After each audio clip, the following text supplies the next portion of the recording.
This episode of the podcast is brought to you by Loot Crate. This is all for my nerds right here. This is like basically the greatest thing to happen to a nerd ever.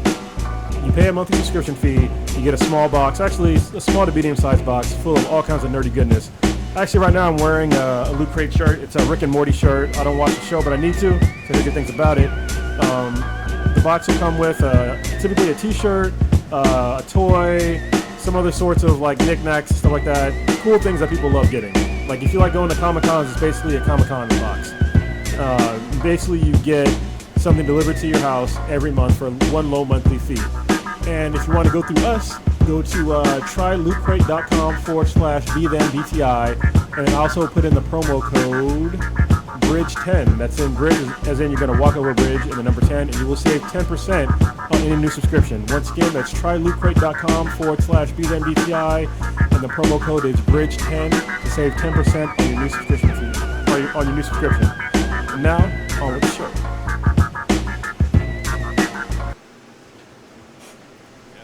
We're receiving a transmission. What is its point of origin? It's emanating from the dankest spot in the universe. But that could only be... The Infinity Base! Blacker than black times infinity is back! Oh my. Hey, this is Matt. Joe. And Becky. Hosts of pre-recorded live from the Mistake on the Lake, and you are listening to Blacker than Black times infinity. There is a story so strange in its implications that it defies ordinary classification. I don't care if you've been yelling dicks out for Harambe all night. If you are, smash that like button. Welcome to Black and the Black Times Infinity. I'm your host, Cthulhu's Prodigy, coming to you live and direct from the stack. Smoke me out, fam, with that dang shit. Back in the Infinity Base on my left, your boy Blue. Guess whose balls are nice and smooth right now? That will be me, because I went back to Lunchbox. Oh, shit. You did it, huh? I did. I went back. All right, on my far right, engineers on the 1s and 2s, choking people out on the 3s and 4s, Pardos. Are you going to get gangster-ass faces tattooed on your nuts? I will. Damn. All right, there we go. Damn. On my far right-ish, medium-ish, old ninja. Hashtag dicks out for Harambe. Oh, here we go. On my far left, coming back once again, the mouth from the south, Stitch. All hail my new king, Jason Momoa, Aquaman. Oh! And we have a very special guest. We have in studio with us, live, Mr. X. What's up, fam? It's time for the Asian persuasion. Oh! Black don't crack, but Asian don't raisin. Oh! That's fucking good. I never heard that one before. I haven't heard that one either. That's real good. Nick, can I first of all say that y'all held it down, God damn it, last week. Stitch, Oh, we tried. Chronos, and Blue. Holy shit. Me and Old Ninja gotta get our shit together, man, because it's gonna be like Destiny's Child in here. We gonna get mad. Yeah. You guys were networking, though, so we're not even mad at that. We tried. Yeah, I guess we're working hard. We got our counts went up. We tried. Some of we our gonna get into it. We sound gonna get into We it. gained a lot of Earpers Yes, while we did. were there, so it's good. Winona Earpers fans. You want to start with a surprise? We should. We totally should. What? Or do we want to wait for him Well, to show up actually, in the Infinity Base? yeah. Or Infinity Vault. Yes. Well, first things first. This is the last episode of Black and the Black Times Infinity in this current Infinity Base. Oh, you almost scared people out there. They were like, what? This is it? We're burning People this to the jumping off the ground. buildings. Yeah. So yeah, hopefully next week you'll see different surroundings. So moving in a different place. But yeah, we should have still a podcast out next week. It should be fine. Same studio or same cast, just in a different location. Yep, different location physically. So you can still find us in all the virtual locations or the fuck on the internet. Oh, the dankness. Cyberspace. You Oh, don't call the it dankness cyberspace we anymore? need. And actually, since it's the last one, I'm gonna drink a beer. Oh, look at you! snap. What you drinking? I need something strong. You got anything over like 7? I bought a 6-pack of Anchor Steam. Oh, that's not it. That's not gonna work. I'll be That's right like back. drinking. I didn't know you were drinking No, tonight. it's all good. Well, damn, but I got a surprise for you. Can you wait a second? Oh, for me? All right. Well, I mean, it's for everybody. More moonshine? No. All right, bust it out. Real quick. All right. It's no big deal. It's about to become a drunk Straight ass? from Denver, Colorado. Oh, no. Is it that dank shit though? It is that dank shit. Smoke me out. Our homeboy, shout out to Mile High Blurred. Yeah, what's Hooked up? us all up. Let me see. With hookers? There's hookers in that bag? Dead hookers. Dead hookers We got and something blow. for Kronos. Oh shit, we got shirts. Yeah. Oh, yeah, This is me, T-shirts. This is me. Shirts on shirts Why on are you shirts. stealing shit? We got something for Blue. Oh, shit. We got something for. Thank you, Mile High Blerd. I might have fucked that up in terms of. Well, here. We go. I might have if I fucked it up, he'll let us know. And then we got something for Old Ninja. Oh shit! Awesome. Nice. So why don't we showcase those looking on YouTube? We'll put out t-shirts. I got a Superman shirt. I got a Punisher. I like that. That's pretty I awesome. think I switched. Well, y'all do what you want, but I think Star I fucked Wars, it up between you. I was gonna say, 'cause I'm not a huge Superman fan. You Yeah, want- I think that was supposed Star to be Wars. switched up. I knew his was Star That's Wars. I what knew we his was got. Batman. Yeah, mine's Batman.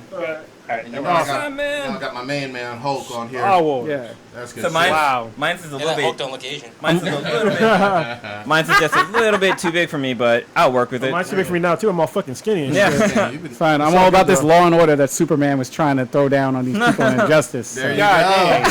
So, shout out to him. Yeah, thank you very Thank you much. so much. Thank you, man. man. We weren't even Appreciate expecting that. Nuh-uh. He surprised me with that. Yeah, he's surprised. So how was it? How was hanging out with him? How like? Really cool dude. And he hit me up with, like, when I first met him, he said, my name is Howard, and I'm from Detroit. And I'm too high for this. And I was like, holy shit. Oh my That god! interview won't go away. Hit with a club punch. Wait, you know, remember that video you posted earlier with the girl on meth, like doing like a finger trick while like a black guy and a white dude's like back there like smashing each other? When I first saw that video, I was like, this makes me think of Howard. Yeah. With his weird fucking Beautiful soul. Yeah. For any, like, new listeners, we had one of the worst interviews in the world with the guy who was way too high for an interview. Oh, we named posted Howard. it now. Yeah. Yeah, but it What was reposted? it was kind of great though because W. Kamau Bell knew about it, so that was pretty did, cool. yeah. Trolled us with it. It was good. That definitely was our lowest, but then the next podcast was our highest. Yeah. Yeah. So it was good shit, man. It was. Much appreciated. Are we getting into nerdy? We can, Well, unless let me- there's He's some gonna get a stuff. beer. Yeah, let me grab it. Oh, okay. Then if we're gonna go So- deep inside, Well, he's got to go get his beer. Is there any? Do we need to do any in remembrance of? Because normally we knock those out of the way. yeah, Anyone? not that I'll I rock the know of. Infinity Base. Oh, I think that's the only. I don't think Yeah, we have probably him. So that means do I pour some liquor on the soundboard? Then? Oh, here we go. I just gave you that evil look.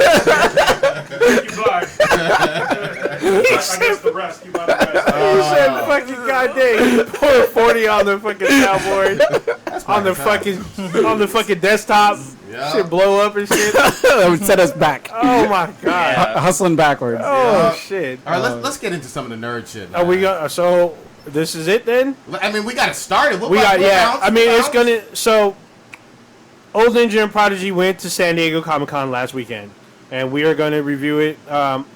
Before we get into it, I'm just going to preface that we are going to talk about the things that we saw and experienced, and then the things that everyone got to see. The whole panel will be able to discuss because we didn't get a chance to actually see those. We'll bounce back and forth. We want everybody in but there. we'll go in on what we saw in our experiences. Gentlemen, what should we start with, Marvel or DC? But We you know, wanna- we know Blue's answer. What about our guest? Yeah. What do you say? Let's go DC. 'cause Oh, I here saw- we go. I saw a lot of DC stuff. I didn't see as much of the Marvel stuff. Okay, starting out, you obviously, Mr. X, you saw some of the stuff like from trailers and whatnot, and keeping up with the tweets or things on Facebook and online. What was the thing that impressed you most about DC that we should start with right now? The Justice League trailer was freaking Yes. bomb as There fuck, dude. we. Yes. That thing impressed me way more than I thought it would. Yeah. I mean, it looks awesome. I mean, hopefully it lives up to the trailer, but the trailer they did a really good job on. And it was like a teaser trailer too. And actually, I have to say that Ezra Miller, as that character, actually did better than I thought he would As do. a Flash. As the Flash, as Barry Allen. I hear you. I'm still not quite sold because I love what's his name, Grant. Grant Gustin. Grant No, Gustin yeah. so much, but I hear you. But I'm saying, as far as that little nerdy character-wise, he did a pretty good job. That scene was really good, where he's like analyzing the Batarang as it sort of Yes. flies by me. Kind of like looks at him. He's like, "Yeah, I'm in." Yeah, the whole thing was like, he's like, oh yeah, because I need friends. Yeah, it's like Barry's supposed to be CSI. I feel like he's still like a kid in the trailer. But you know what's What- we- what's everyone funny? said about- oh, go ahead. Well, no, it's funny because like this is another speedster who lives in his fucking mom's basement. Yep. Same thing with like Quicksilver in the X-Men Oh, movies. yeah. But I mean, everyone said that about Grant Gustin too. They said, oh, he's too young to be Flash. They did say that. Folks forget that. And now, you know how he's what 3 seasons in now, third, Yep, third 3 season. seasons deep. Fucking veteran now. And now everyone's, well, when they heard Ezra Miller's gonna be a Flash, they're like, oh no, we can't do that. We can't change the Flash because Grant Gustin's a Flash. But when he first became the Flash, everyone was like, "Oh no, he's a kid. He can't be the Flash. He's too young." I think it's a lesson to everyone that they need to just pump the brakes on casting decisions, because we heard the same thing with Affleck being Batman. Everyone was like, and all that hate. And even with the young kid that was playing Spider-Man. There's still hate. Yeah, but I mean, until we actually see them on film, and it's so far they've been just knocking it out the park on every single role where we've had these questionable decisions in terms of casting. Seems like every one of them seem to be knocking it out the park. I'll take you way back. There were a lot of people who won't admit it now, but who hated on Heath Ledger as the fucking Joker. Oh yeah, because everyone was all like, "Oh, Heath Ledger, he's this Aussie dude. How's he gonna top Jack Nicholson?" Then he Jack knocked it out Nicholson the was park. and then he won an Oscar, and then he died. I mean, come on, man. How dare you? But everyone just gotta remember that there's different universes when it comes to comics. Yeah. There's also different universes when it comes to That's movies. true. So you gotta, can't hold them, hand in hand and say that they're two same things or two totally different things. Yeah, but then to a counterexample, look what happened in Fantastic Four though. Oh. So that cast and everyone was like, "This is bullshit." Well, that's got so many problems from. Fuck that movie. Yeah, I don't think it was just the actor. It wasn't, but that's movie. one of them. So. Well, I was gonna say something else that people were giving shit about was like the woman who's playing Wonder Woman. Like we talked about this on before the cast. So Gal Gadot, I was like, this chick is too skinny. She's not right for the role, but she fucking proved herself in Batman vs Superman. Oh, I'm and then crushing that on her. Wonder Woman trailer. God damn, she's hot. She is hot. She's actually. It's funny. She looks better in person because I actually saw her last year. I didn't get a chance to see her this year. Oh, Mr. Humblebrag. Here we go. But I still think that someone a little meatier should be. But did you smash though? She'd probably beat the shit out of me. Yeah, I'd take it. But yeah, if I was single, T-Mac, don't kill me. I mean, shit. If she did beat the shit out of me, worth it. Yes. Go home and beat it up. But with Justice League, the other huge character in this that we finally get to see is Aquaman. Yeah. Oh yeah. Actually, he owned the trailer. Yes, he Yeah, did. we did get to see a little piece during the Justice League, just to that little video, clip off the laptop. But I was glued to every word he was saying and just how he was carrying himself. Like his cockiness came off, and we talked about how Namor comes off as sort of a dick, powerful dick, but he's rightfully so. That didn't sound right at all. Powerful dick. Whatever, fuck it. He's smashing all the mermaids in the sea, so I can say that. But Ariel takes it. the way his presence on camera and everything, especially just like when Bruce Wayne's talking to him, he's like, "Who the fuck are you to be talking to me like that?" It's just he's got that Khal Drogo ass charisma swagger to him that I just love. I'm glad he's getting more roles now because he hit like a low part of his career. Like after he did Conan, he just kind of fell off. And Conan actually wasn't that bad of a movie. It wasn't like directed well, but I mean, it had decent action. I need to see who he's married to because he was Lisa Bonet. But I'll take you back. Yeah. When he was on Stargate Lisa Huxtable. Atlantis, nobody fucked with him. Yeah. Nobody gave a shit about. He was on that show for like 4 seasons. Was he? He wasn't that yoked back then, though. I don't think he was skinny, wasn't he? Super. He wasn't as yoked as he is now, but I mean, he was still a big dude and still played a badass on that show. But anyway. You know what's really funny is that nobody know who the fuck Bruce Wayne is in this goddamn universe. Yeah, that's true. Barry didn't know who he was. Superman didn't know who he was. Like nobody know who the fuck Bruce Wayne is. Aquaman doesn't give a fuck who he is. Actually, the only person who knew was Wonder Woman. No, Lex. Well, Lex and Wonder Woman. Lex knew. Like how Superman didn't know, I have no idea because he was right across the fucking bay. Yeah, but they kind of explained that in with the X-ray vision. Anyway, but what do you guys think about Cyborg? Because they showed him for a bit. Can I say this? I hate the way they're doing the CGI on Cyborg. You have to do CGI though. But I mean, the look of it looks I didn't like awful the way it looked either. It was like, I don't know. It looked cheesy. It was shiny and like pointy. It was weird. It had a lot of boxy corners. It was weird. You gotta remember, this is like really like early footage. Like this is coming out until what, 2018, 2017? I thought it was 7. Yeah, is it 2017? So we still got a whole fuck ton of time before this comes out. And it's like for them to drop this footage now, I think it's actually really good in this stage of CGI. It's just gonna get cleaned up and look better as before it comes out.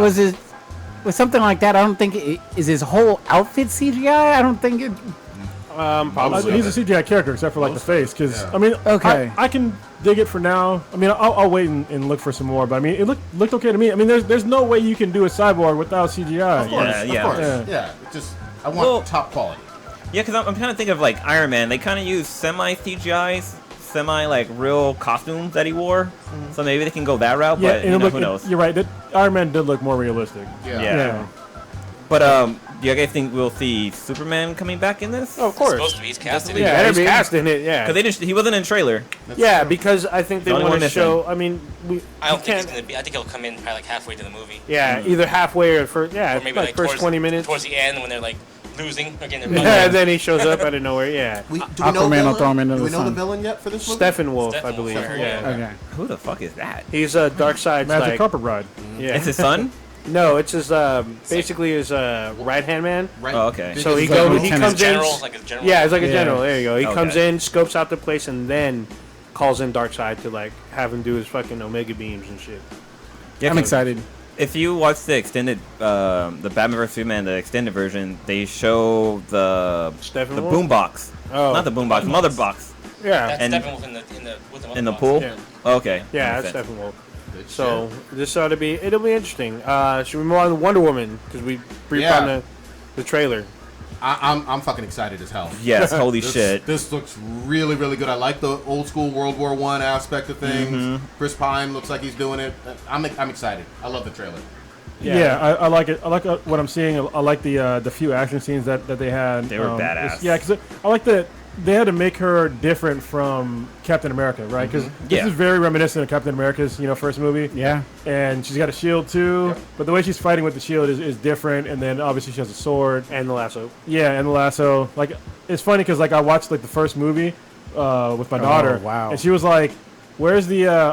We were watching Batman vs Superman. Okay. And she was like, "Where's the lasso?" She has a lasso, doesn't she? And I was like, "Yeah, she does." I was like, "What the fuck is it?" Yeah, I I couldn't, didn't I think couldn't about remember. And then I saw it on her. I was like, "Oh yeah, it's right there." And then she used it at the. Oh the end. yeah. she, Yeah, like, that is used true. I it forgot to about that. Tie him up.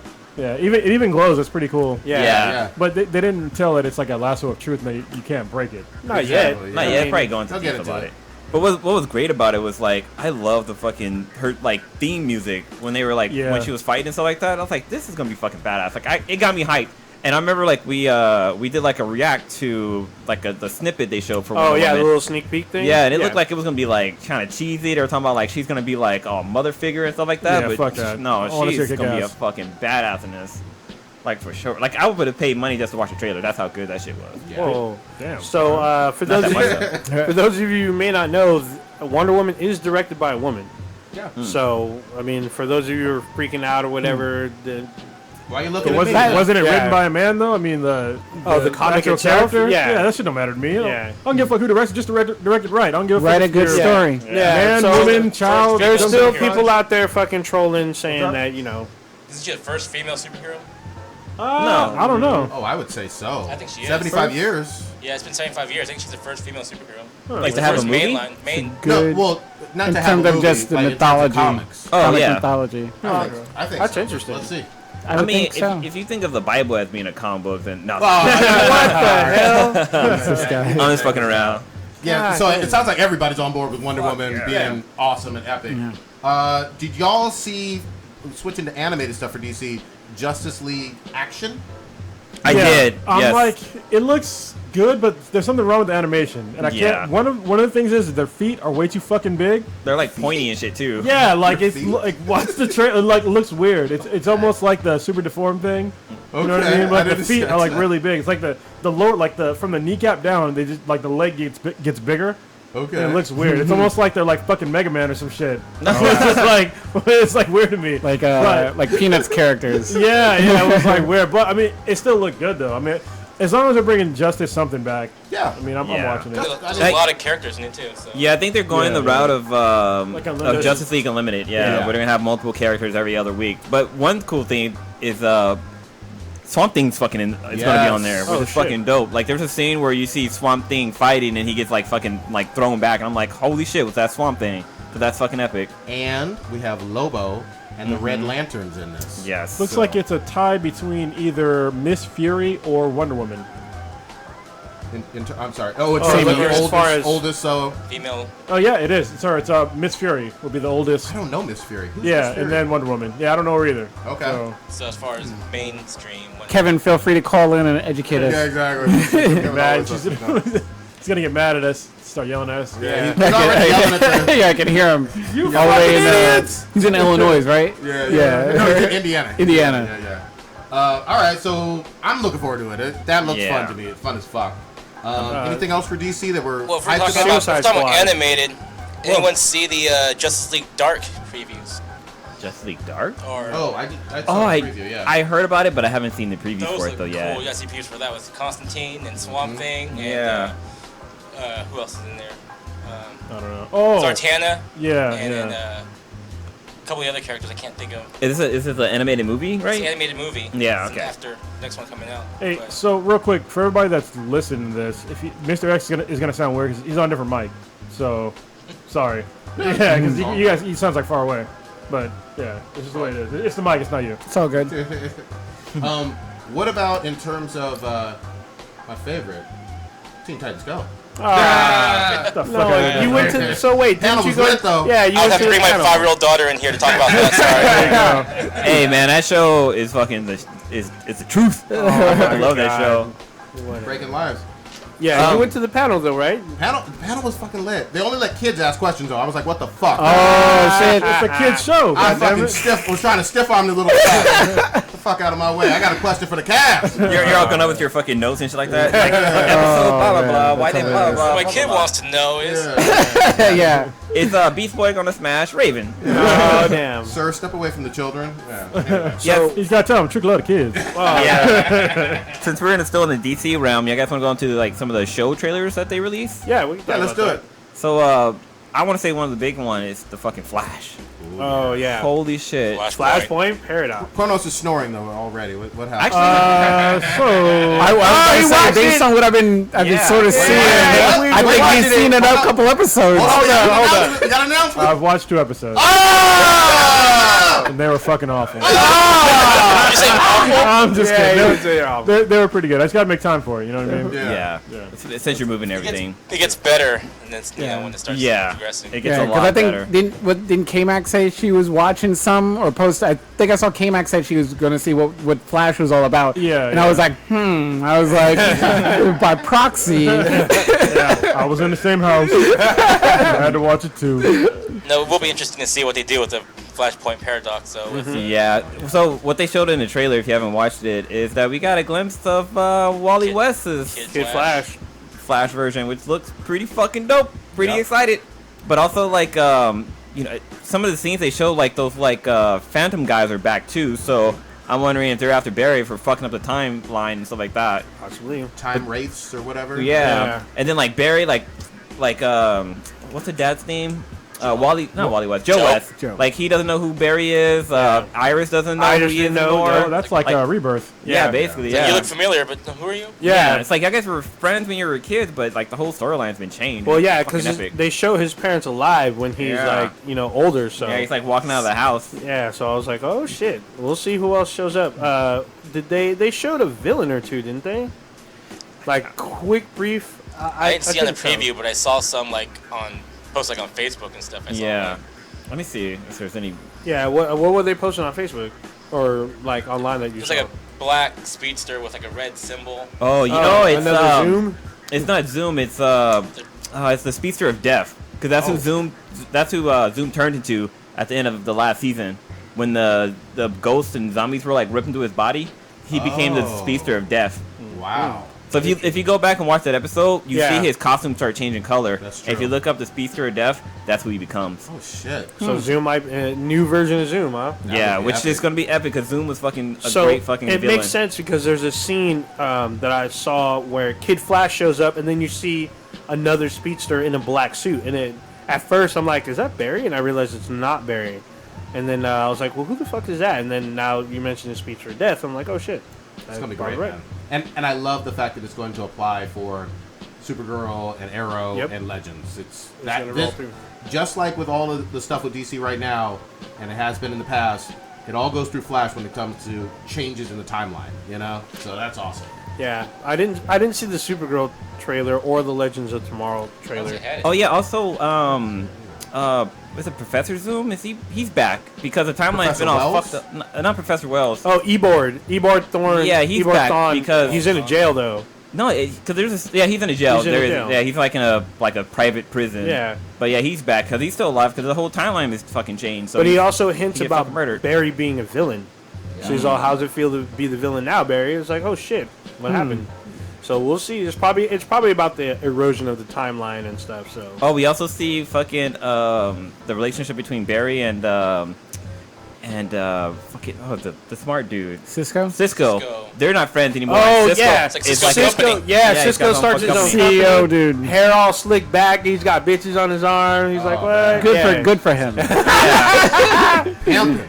Yeah, he was pimping. I like how he was like, "Hey, don't fucking say my name. Put some respect on it." Yeah, it was like Barry works for him or something, and he was like, "You're just a peon. I'm Cisco." Pimp Daddy. I can't wait, dude. Yeah, it's gonna be interesting. So can I ask if we stay on DC, we still do shows, or we could go to the big one, Big one. the Killing Joke. Oh, Yeah, we can go to Killing Joke. I Yeah. mean, still DC. I think most of us have watched it, right? All Yeah. except for Old Ninja. Old Ninja, right? Yeah. You mind if we spoil it? Old Well, Ninja? I mean, it's I a know the 28-year-old. story, yeah, I know the story, okay. I actually did not read the comic. Okay. I'm going to, so I want to see the differences between the comic and the movie. Yeah, I gotta read it again. You want to set it up? Yeah, so the Killing Joke is it's a really old Graphic novel. graphic novel.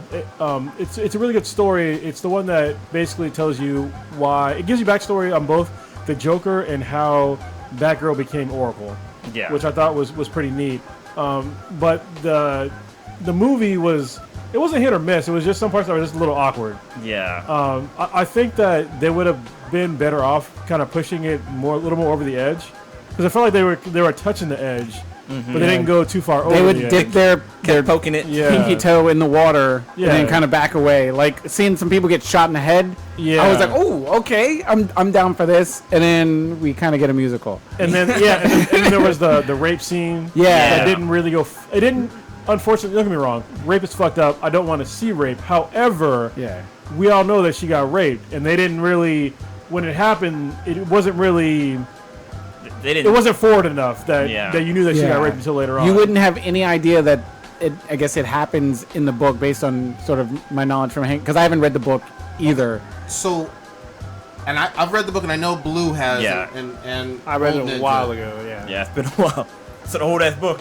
Just to clarify, and I don't want to get too deep into the He weeds, alludes but at it more that he's. it's like she's definitely nude Yeah. based on him taking off her clothes. And But taking we- pictures. and taking pictures. But Right. we don't see any type of indication of Okay. him penetrating her per He se. But that's controversial. sexually exploits her body Yes, while she's definitely. knocked Paralyzed. out, paralyzed. Yeah, not exactly. knocked out, but paralyzed. I just, when you say, Joker rapes somebody, Yeah, true, it yeah. gets kind of weird. I just want to. Well, yeah, I'm pretty. I mean, it seemed like that's what he did, right? See, not in my mind in terms of actual I'm penetrating you, forcibly penetrating you. But if you if you use the definition of any type of forced upon, Well, yeah, that's my definition of rape. So Is yeah. he? yeah. But I just want to clarify in Yeah. terms of I would have to read the, and I guess we both have to read the, It's a the short graphic read, novel. yes. Yeah, and I guess we'll be able he, to get a he better. violated her in a heinous ass way, no doubt about it. I just am not completely convinced it was him penetrating her as well. See, So she was sexually assaulted in some way. Yeah, But we don't yeah, know that. absolutely. Oh, okay. That she was raped in any way, but he was. When you're nude and someone's taking photos of you, that's a sexual Okay, assault too. yeah. Yeah, Okay, she can't yeah. move and shit. So Okay. Yeah. the whole scene was fucked up. It So was. wait, Yeah. in the comics, I can't remember in the comics. Did Joker know that she was Batgirl, or was it just coincidence? I can't remember if he knew or not. I don't know if they think clarified that he was basically basing it off just getting Just back getting at Commissioner Gordon. Yeah, okay. Because I wasn't sure. I was don't like, think that it was. I I, felt don't know like if he knows. knew she was Batgirl, but then again, it's. I thought he so knew much shit that I've read. she was Gordon's daughter. Yeah, he knew that. for certain. Yeah, and I don't know about the Batgirl. Am I, I think that's why he kidnapped Gordon and is trying to get back at Gordon for all that. my sort of question, being I guess sort of a Batman novice, the whole beginning part of the Killing Joke with the Paris Frances dude or whatever, was that just to show the relationship that I guess Batman and Batgirl had, because it ultimately culminates to them having sex. She took that bad dick. And I wanted He entered her back cave. Batgirl needs to be wearing some grown up underwear. I'm just saying. That's yeah. Wait, she was wearing grown-up underwear. Like, the There's next some- scene where she's in the bathroom, she had on some, like, granny panties. She wasn't wearing, like, a thong.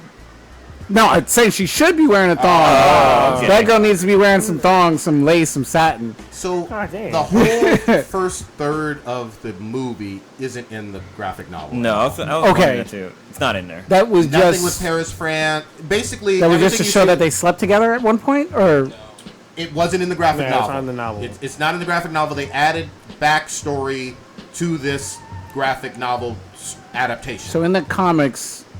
Yes. they have relations? They've had smash. They've smashed before, But not not necessarily in Not that. in this Yes. book. Comic. Not in this storyline. Not in that. Okay, Batman hit it before Dick I was did. about to say before Drake. Bruce Wayne. I was like, Well, I mean, technically, That's yeah. a different storyline, though. I mean, Yeah, that's a different storyline. So if you watch Batman Beyond, Return of the Joker, they allude to that Batgirl and Bruce Wayne had a thing. Batman Beyond was a really good show. Oh, yeah. Yeah, it was. Yeah. But then the Return of the Joker was really fucking good. If you haven't Yeah, seen that. yeah, it was. That was with Tim Drake, right? Yeah. Yeah, Getting yeah. tortured. That was a torture one with him and the Joker? Yeah, Yeah. yeah, and that's one of the ones that people want to pretend, because people don't read comics, and they get mad about the Batgirl and the Joker with that cover, but it's like they totally forget that Tim Drake and Jason Todd, they both got fucking tortured for a long ass time and killed by the Joker, or quote unquote killed. So, but at least tortured. so people, I remember the controversy about the cover, Variant cover, but yeah. the variant cover, and so, I mean, they were.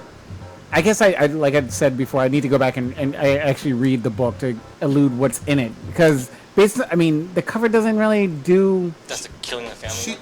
She's a okay. I'll say this: she's a beloved character for some, and a lot of people want to erase that history. And without that history, you don't get Oracle. I'm sorry, you just don't. Yeah, yeah. There's a lot of people. Most heroes have some fucked up story. That's what Okay. people like. Heroes. Actually, you know what's funny is I was talking to Chris at the comic shop about this, because we were talking about Faith, the fat superhero. I was just like, I don't like having overweight superheroes because it shows a lack of discipline. And he was bringing up the point. Well, a lot of heroes are flawed. That's true. However, they're not flawed in such a way that makes you like average. You know what I mean? You can't be a hero looking average. I can't believe that somebody that's overweight would be effective in a fight. And so those kind of flaws that are that obvious, like most people aren't gonna fucking tolerate. But like internal flaws, people are willing to tolerate, because it shows that even though you're at a hero status, you're still flawed as a human. I agree with that. I was trying to run through a Yeah, gauntlet it of took a while. but I agree, because I mean I'm like Spider-Man's flawed in his social. When he's not in his uniform, Right. it's very, very awkward in social issues, but that's internal. Right. Yeah. But it makes it more relatable for people. Exactly. Yeah. It's not like in terms of like physical discipline and Yes, they're very Yeah. diligent about being a fucking hero, and Yeah. part of that discipline is being physically. but that's that's that's fit. very different than Yeah. actually being paralyzed. Yeah. Yes. Yeah. Yes. But remember, Okay. with Faith, though, that was all completely intentional. They wanted to prove a point, the writers of Faith, that, you can have a fat, flying superhero woman. That's what they wanted to do. Yeah, but you can't. I mean, I know. I'm not in favor of it. I think it was shit. But it was all purposely done to, quote-unquote, prove a point. And I hate that point. I do. It just doesn't work. yeah. I mean, I've been fat. It sucks. Yeah. You know what I mean? You're not beating up nobody. You know what I mean? Let's encourage it. Let's encourage comic readers to... Unless you're MODOK, right? Oh, I mean, MODOK, okay. he's. But he's all head. Oh, that sounded good. You know what I? You know Or what the I blob. You know what I just realized? This is episode 69. 69. Holy shit, that's fucking awesome. Yeah. There we go. I'm sorry. It's a great number to put out the Infinity Base to bed. Yeah. Infinity Base 1.0. Hold on, wait. So we got? Mile High Blurred just said that the Faith comic is one of Valiant's Ooh. highest selling comics. That's interesting, because when I was talking to Chris about it, he said they don't sell very many of them.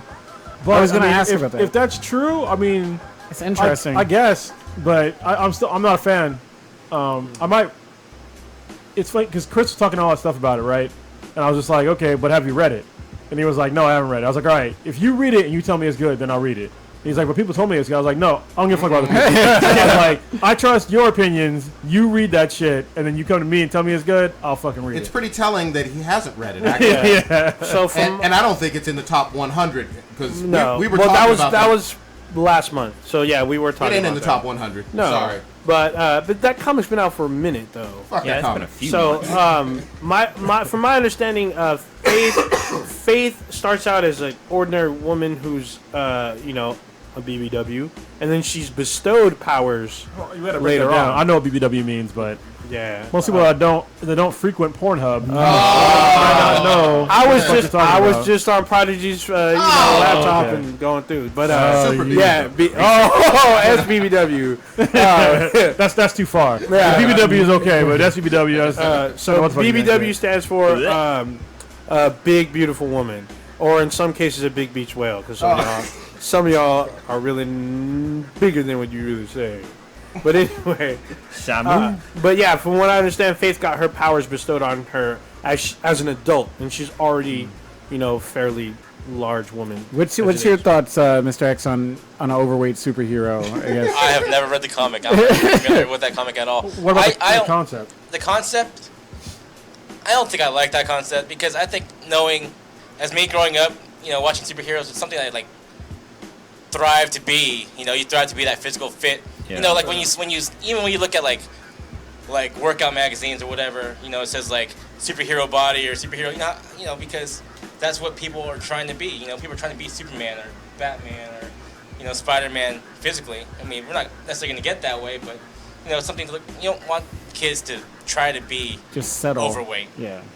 Yeah, I agree. I'm not hating on people that are overweight. I'm just saying I don't want my kids to thrive to be overweight, Yeah. or look up to someone that's in that aspect because of that, I want to hear from someone who's really read it at some point. It might be a homework assignment. I don't I'm know gonna have to anybody. Yeah, that's right. It'd be hard. I'm That's because willing they're to sitting do on their it. couch ordering the magazines. Yeah, no shit, eating pizza and shit. Oh, so Comixology is pushing the Valiant comic. Yeah, see, I think that's just it's one of those PR fucking schemes. They're just trying to push it down your throat to accept something that's not acceptable for a lot of people. They're just like, here, read it. But I mean, people don't want to fucking read it because it doesn't seem that interesting to most folks. Yeah. But yeah, if anybody's listening to this that actually reads Faith, if it's good, actually if it's good or bad, let us know your opinion on the actual comic. How long has it been out? It's been out for a while. There's actually a trade out now. There's actually a second series that's going on now. I remember us talking about it on. How does she get her powers? We don't know. Nobody reads that shit. I heard Radioactive it was- turkey wing. Through the power of diabetes. Oh. So I guess let me grab Bad insulin shot. grab the steering wheel back on the Killing Joke. Do we need to touch? So we ventured way off into the dirt road or whatever on the shoulder. Black men talking about fat chicks. Oh damn. What is there? Did we touch on everything? How did you guys perceive the Joker? Like in terms of like how he was portrayed, and it's more of an adult light on a big screen. Other than the singing Animated. part, I thought the Joker was pretty good because they had Mark Hamilton back again doing the voice, and he did a bang ass job like he usually does. But I know that reading a graphic novel, the way it ended, that's kind of how the graphic novel ended. But it kind of left me wanting more. It seemed, same with the movie. It seemed like it ended with a whimper. To Yeah. me, it's just that's like how I felt. I mean, I kind of felt like it just ended. like I thought he might have permanently scarred like Commissioner Gordon, and he just pretty much goes to the box, unlocks him, and he's just like throw the book at him, whatever. And I was like, oh, does this mean something? It's supposed to mean that Gordon's resolve was never broken. Well, yeah, I get that, but I mean, I thought this was not to say it wasn't like a big epic event because I'm speaking from a very small pedestal in terms of my Batman knowledge and mythology and everything, but I was sort of waiting for this big sort of epic moment. And besides Batgirl getting shot, I was like, okay, maybe there'll be something at the end because he was trying to emotionally fucking break down Gordon, and I thought I didn't expect Gordon to be able to withstand Joker's mental torture. So it kind of threw me for a loop. I'm like, oh, okay, that's it. It was instant. You know what's funny? I'm going to say it right now on the podcast. Mask of the Phantasm was way better than The Killing Joke. Oh yeah. Really? Yeah, for me, it was way better. Wow. Yeah. From what I can remember as a kid, I have to go watch it again. I haven't seen it in a long time, but Mask of the Phantasm was fucking great. Especially like the twist near the end where you figure out who the Phantasm was. Yeah. That shit was great. I won't give it up for people who haven't watched it, even though it's fucking old as shit. It's like 30 years. Yeah. So I remember not recently, but in the last couple of years watched it because I was like, fuck, I never got a chance to see that. And immediately after that, I watched The Mystery of the Batwoman. That's where they showed Batwoman and you find out who she is, which was kind of a twist as well. Well, it's really crazy because the Mask of the Phantasm, that character plays a role in Batman Beyond and in the season finale of Justice League Unlimited. Because the last episode is called the Epilogue, and it goes 50 years into the future. Where actually it goes 60 years in the future, where Terry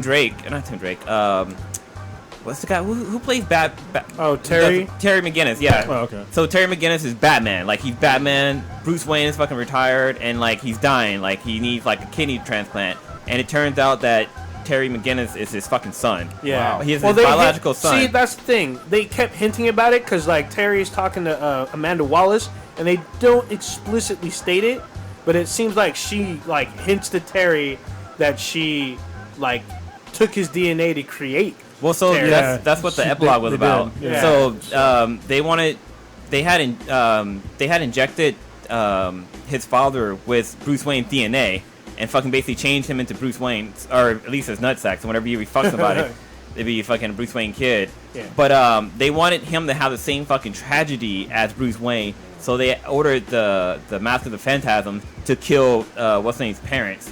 And she decided not to. She's like, no, this is what Bruce Wayne would not want. Like, this isn't him. Like, I can't try to create another Batman for you. I just remember the end where he asked her, "Why'd you do it?" And she's all, "The world always needs a Batman." Yeah, the Well, world wait, is Batman. Let me go back to the Killing Joke real quick though.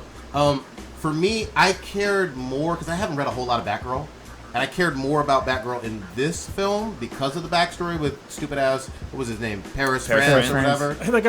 I thought he was a great character, actually. Really, you liked him? I thought he was going to come back.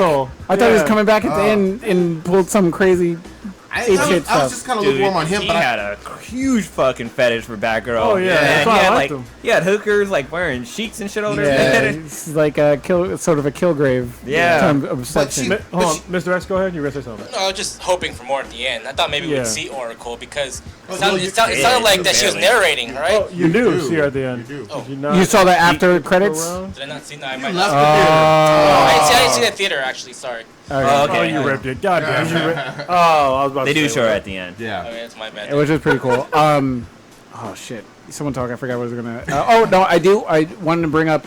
I really loved how they set up the movie at the beginning. I don't know if it was shown like if you watched it online or through Apple or whatever. The beginning part where they sort of go through like the history where Mark Cavill.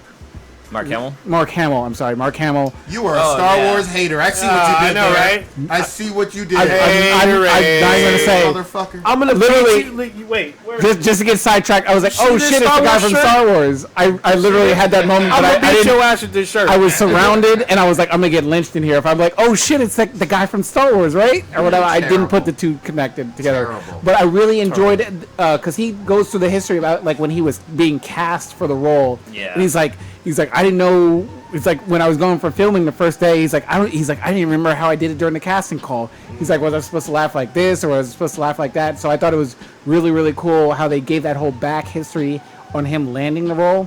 And how he wasn't even trying to get the Joker role. Yeah. And the part where I thought was really cool how they wrote on the script like, don't think Nicholson and everything, Yeah. which I thought was really, So really cool. this is one thing that I'll give a shout out to Fathom Events. I love that they do these things now. I've watched, this is my third, maybe fourth Wow. thing I've watched through Fathom. And one of them was Baruto, Yeah. the Naruto Oh movie yeah, or whatever. that was a couple months ago. Yeah, and what they do to make the viewing experience a little better is that they'll have like before the movie starts, instead of showing trailers and commercials, they'll show you shit that's related to what you're watching. Okay. Yeah. I didn't know if that was just this thing or No, if that was. no, it's not. So for Baruto, they actually had the voice of voices. Naruto, Yeah. and some other voices come on and then talk to an audience That's about really cool. the movie, and it That's was really really, fucking really cool. cool. Yeah, and then I watched Joe Satriani concert through Fathom. Oh, that's cool. It was the same thing. They did like a background of Joe Satriani and like where the event was and shit like that. So it was pretty. So dope. it's only a Fathom thing that does that whole sort of, I guess, epilogue to the. Yeah. Okay. They give you more. They give you more details. It's Okay. like, It was really cool. really helpful. I mean, because I knew the voice from the Batman animated thing, and they touched on that. They explained. They gave a really good like previous history to it. It was awesome. I like when Mark Hamilton said that, like, he's all... Hamill, goddammit, Hamill. Oh, you can't give it. He's in my boat now. Mark Hamilton's goddamn figure skater. I used to live off of a street called Hamilton. So, anyways, I thought it was funny how he talked about how, like, he's like, yeah, I made the pompous move of tweeting out that I was gonna be the Joker anymore. Yeah. And here he is, like, fucking 3 video games and 15 movies later, he's still doing the Joker voice. But that's the iconic voice, like him and Kevin Conroy. Yeah. They're fucking Batman and the Joker. Like, nobody can really do them. I mean, the other ones they get close and do really good jobs, but they're not them. Can I ask a quick question? Did y'all believe that Barbara could throw that ass in a circle or not? Yeah. Oh, I mean, I felt like she was, like, sexually frustrated all the way up until they boned. You know what I mean? Like, she wanted... Yeah, she was working in the library, and it would throw me off guard when they make some like adult jokes, and when like the guy was like, I thought the gay dating scene was rough. I was like, oh shit. Yeah, so she's working at the library. So we know personally an ex-librarian. Oh yeah. Is she still a librarian? Ella. She could be. Could be. Oh no, we know two. Darling. No, we know another one too. Oh yeah, yeah. I'm not gonna say the name of the podcast. We know another one. I need to go get a library card.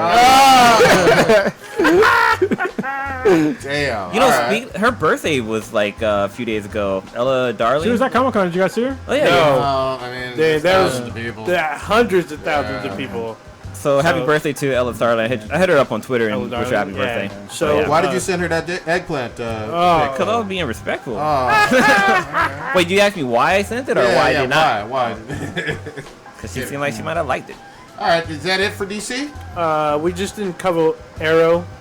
Arrow didn't do shit, man. I went to the panel, so it was kind of cool because it was Emily Rickard's birthday that day. Yeah, so it was Felicity's birthday. We saw they had the whole crowd sing happy birthday to her. I want her to die. They need a goddamn better villain for season 5. I'm hoping they will be, but we did see the trailer, so we do see Artemis. Yeah, and we see her, and basically a new Arrow team is being trained by Ollie. So it was pretty cool. There's only one. I didn't know that one character that came on that he was training, some dude that they recruited. But apparently he was in the last season, and then they pulled him in to train. Thea's back, I guess, for a little bit. So it looked interesting. I'm hoping they're getting away from the magic stuff. Apparently, they'll probably be a little bit in the middle, but good. We'll see. I don't know who the villain is this season though, but I'm hopeful for Arrow this season. Yeah. Again. Anything to add on that, Mr. X? Not the Arrow. Right. What about Suicide Squad? Yeah, we didn't. I mean, they already got my money, man. Yeah. I don't want to see any more trailers. I'm at that point. It comes out next week, right? Yep. Is it next week already? Yeah, next week. But I mean, if y'all got takes on it, I'm betting this is a solid 8. I really am. But I hope I'm right. You know, it never gets old to me right now. This is kind of off topic. What? But the fact that celebrities actually like our tweets. Yeah. So what we It's got? kind of weird. So Dominic Tipper and then Dominique Provost Chocolate both liked that we were going live. Hell yeah. It's never gonna get old. Nice. I love it. Yeah, probably won't. I wonder if they're in the chat. Oh, that'd be awesome if they were. Hey, girl. So on the Marvel then? Actually, we'll talk about them later. But Yeah, let's do some Marvel. Okay. What do we want to start with Marvel? Because in my opinion, You guys let us know you were there live. Yeah, we were there live. Netflix with Luke Cage. This is actually Did y'all all see it? all you projects. I just watched it right now, I saw and it, goddamn, that was fucking great. I'm loving everything. I mean, they have in the trailer they're playing ODB, Ooh Baby, I Like It Raw, and I was like, Fucking I'm love that song. on board. Yeah. You know, The whole album was great, but yeah. Yep. That's how you get hyped up. Yes. It's a good Dude, he song was with some hyped. good action. So I ran into Prodigy after the panel, and he was super fucking hyped. So I'm gonna admit I've never read a single Luke Cage comic. Well, I have only because I'm reading the new ones with where Luke Cage and Iron Fist get back together. Oh, they're a combo series, right? That started I after think Secret Wars. Heroes Secret for Hire. Wars? Heroes, well, yeah, but it's called Power Man and Iron Fist, I think. Yeah. Yeah, And that's good. Yeah, it's good so far. I don't know that much about Danny Rand, but I mean, I'm learning more about him. Okay. So it's good. Like, all I know about Iron Fist and Luke Cage is what's in the Amazing Spider-Man cartoon. That's all I know about those two characters. I mean, I want to see them do more. Like, I'd really want to see like a Power Man or Luke Cage with the new. What's the guy's name? Animated. No, I can't remember the goddamn guy's name. Comic? Keep talking for a second. That's all right. So, yeah. oh, go ahead. Well, I want to ask. Nighthawk Oh yeah, okay. and Nighthawk. I want to see them. I still didn't see footage that you talked about Prodigy with Misty Knight. I don't think that's So public it's yet. not in the trailers at all, but at the actual panel, they showed Misty Knight, and goddamn, y'all, I got a new chocolate waifu. Oh, boy. I gotta look this man. up. And Luke is smashing just like he was in Jessica Jones. He's going balls deep in that ass. What's her name again? Dang. Misty Knight. And I haven't read any of her. I'm not familiar. I'll try to read up before. I think it debuts on September 30th. September 30th. Yeah. So I believe that you saw footage that nobody else saw Yeah. at Comic Con. I'm hyped, and I wasn't Wait, is she enthusiastic before seeing these. is she gonna be the new Iron Man or is? No, Misty Knight. Misty Knight in Luke Cage. She's like a detective. Yeah, that's her. Okay, Wearing okay. all red with kind of big. From far afro. away, she looked like the black female Iron Man. But Oh, she's Misty grown. Knight. She that's like one of their helpers, right? Oh, For Heroes for Hire. I think so. It's like the secretary. Well, I thought, at least on this, she seems like a detective. Maybe I don't know what her origin. Okay, well she has a bad day coming up then. Okay. It's all bad. hey, Cronus, didn't we have a friend in high school named Misty Knight? We have a friend named Misty. I can't remember her last name. Oh, okay. Yeah. Put it out there. She was white. Yeah. Yeah. She was smoking. But I'm hopeful that this is going to be living up to Daredevil and living up to Jessica Jones. That's what I'm thinking. So far, it looks pretty good. Yeah. Are they making another season of Jessica Jones? Anyone know? Yes, they Oh, are. Oh, they better be. They're When, doing Daredevil. when does it drop? Me and Blue were trying to figure it I don't out. know, I but- can't remember. I get so wrapped Jessica up in. Jones? Yeah. Well, it's so weird now with Jessica Jones because they can basically go wherever they want with the character because there's only like really one series, Yeah. and then she's like kind of in the background now. Even with the new Power Man and Iron Fist, she's just Luke Cage's wife that complains Even about in- him having his clothes. Even in They got it as a kid. yeah, even in Civil War 2, she's only mentioned in passing. Like you don't Yeah. even see her. Well, she's basically retired, so it'll be interesting to see what Stay-at-home happens. mom. Yeah. Not out there like fucking Spider Woman, Well, she's- still fighting while pregnant. Well, actually, recently she still does Alias, so she still does. She's still a PI. Private Eye? Okay. Yeah. Well, the other one was they had. We already knew it, but the Punisher. And they didn't show any clips from it, but they had. I always call him Shane. He Oh, came yeah. on the Oh, stage. John Berthal. Yeah. Berthal. Just Yeah. looking the same badass as he was. Okay, Cakeman says that I'm pretty sure he's talking about Misty Knight because it's a few minutes ago. Yeah. But he says that she's gonna end up with Danny Rand, who's Iron Fist, and she's also a cop. So maybe it's not the person I'm thinking of. Yeah, Okay. doesn't she always have an afro too? I could have sworn she fights with two batons like Mockingbird from Agents of Shield. I don't know. I don't know about her. so- I'm excited to see about her. Yeah. If we get into Defenders. yeah, so we saw a teaser for Defenders as Yeah. well. Yeah, Yeah. he's Danny Rand. I know who the fuck he is. Yeah. And there's also a teaser for Iron Fist. Correct? So, Yeah. Mr. X, have you read any of these comics? No, I haven't read the comics. Why? Because they're not Asian? Ah. I'm just kidding. I set you up. Pretty sure last time I was on this podcast, you guys asked me We about did. the casting Yeah. for Iron Oh, Fist. yeah. You're the yeah, we you're the did. ambassador for all of Yeah, Asia. basically. No, well, until we have Henry Kim on. again. Oh yeah, shit. You gotta say, you gotta battle it out. Fight to the death. Asked me Yeah. about the Election choice of casting. election season's There's a coming up. Asian and a white for Iron Fist, and I told you that it didn't really matter to me as long as the show's good. Yeah, it doesn't But- matter to me either. Yeah. But it looks like they do have a white guy though, right? They do. The character's white. Supposed to be Yeah. like that. Yeah. Yeah, he's actually from Game of Thrones. Don't watch Yes, that he shit. is Yeah, from he's Game from of Game of Thrones. Thrones. He's what's her He's a name? Lannister. Yeah. You mean Games of Poo Poo? You know what I'm noticing now that's kind of hilarious to me is that people complain about when there's like an ethnic character that, or ethnic, other than white person, Minority character. that gets cast as a white character, but when it's the other way around, nobody gives a fuck. Yeah, like when With like with Aquaman, Oh. nobody said a fucking thing. Sam Jackson. I want Yeah, Sam. There's a whole bunch of them. I want Namor Yeah, to be Will played by Smith. Asian American. Yeah. I think Yeah, that would be I- great. I yeah. think that'd be a really good fit. Well, actually, you know what's funny is that I think that Jason Momoa would have been a better Namor than Aquaman because he looks more like him, especially the eyebrows. I guess DC just hurried up with the Yeah, they the did. dump truck of money first. Yeah. No, I mean, it's all good. I mean, yeah. I I'm mean, like, here, take the money quick. Well, For he me- also looks like Lobo too. He He does. looks like yeah, he could be He'll Lobo. be good Lobo. Yeah. Like the big Lobo, not the new skinny one. The new skinny one's pretty cool though. Yeah. I need Yeah. to read that still. It looks cool. I read the one of the trades and it was great. I loved it because he's a badass fucking bounty hunter. Yeah. You know? Main man. Go ahead. So the other big thing to switch away from Marvel. Netflix when it comes to Marvel for me was this awesome teaser kind of thing of seeing Gladiator Hulk armor. Oh yeah.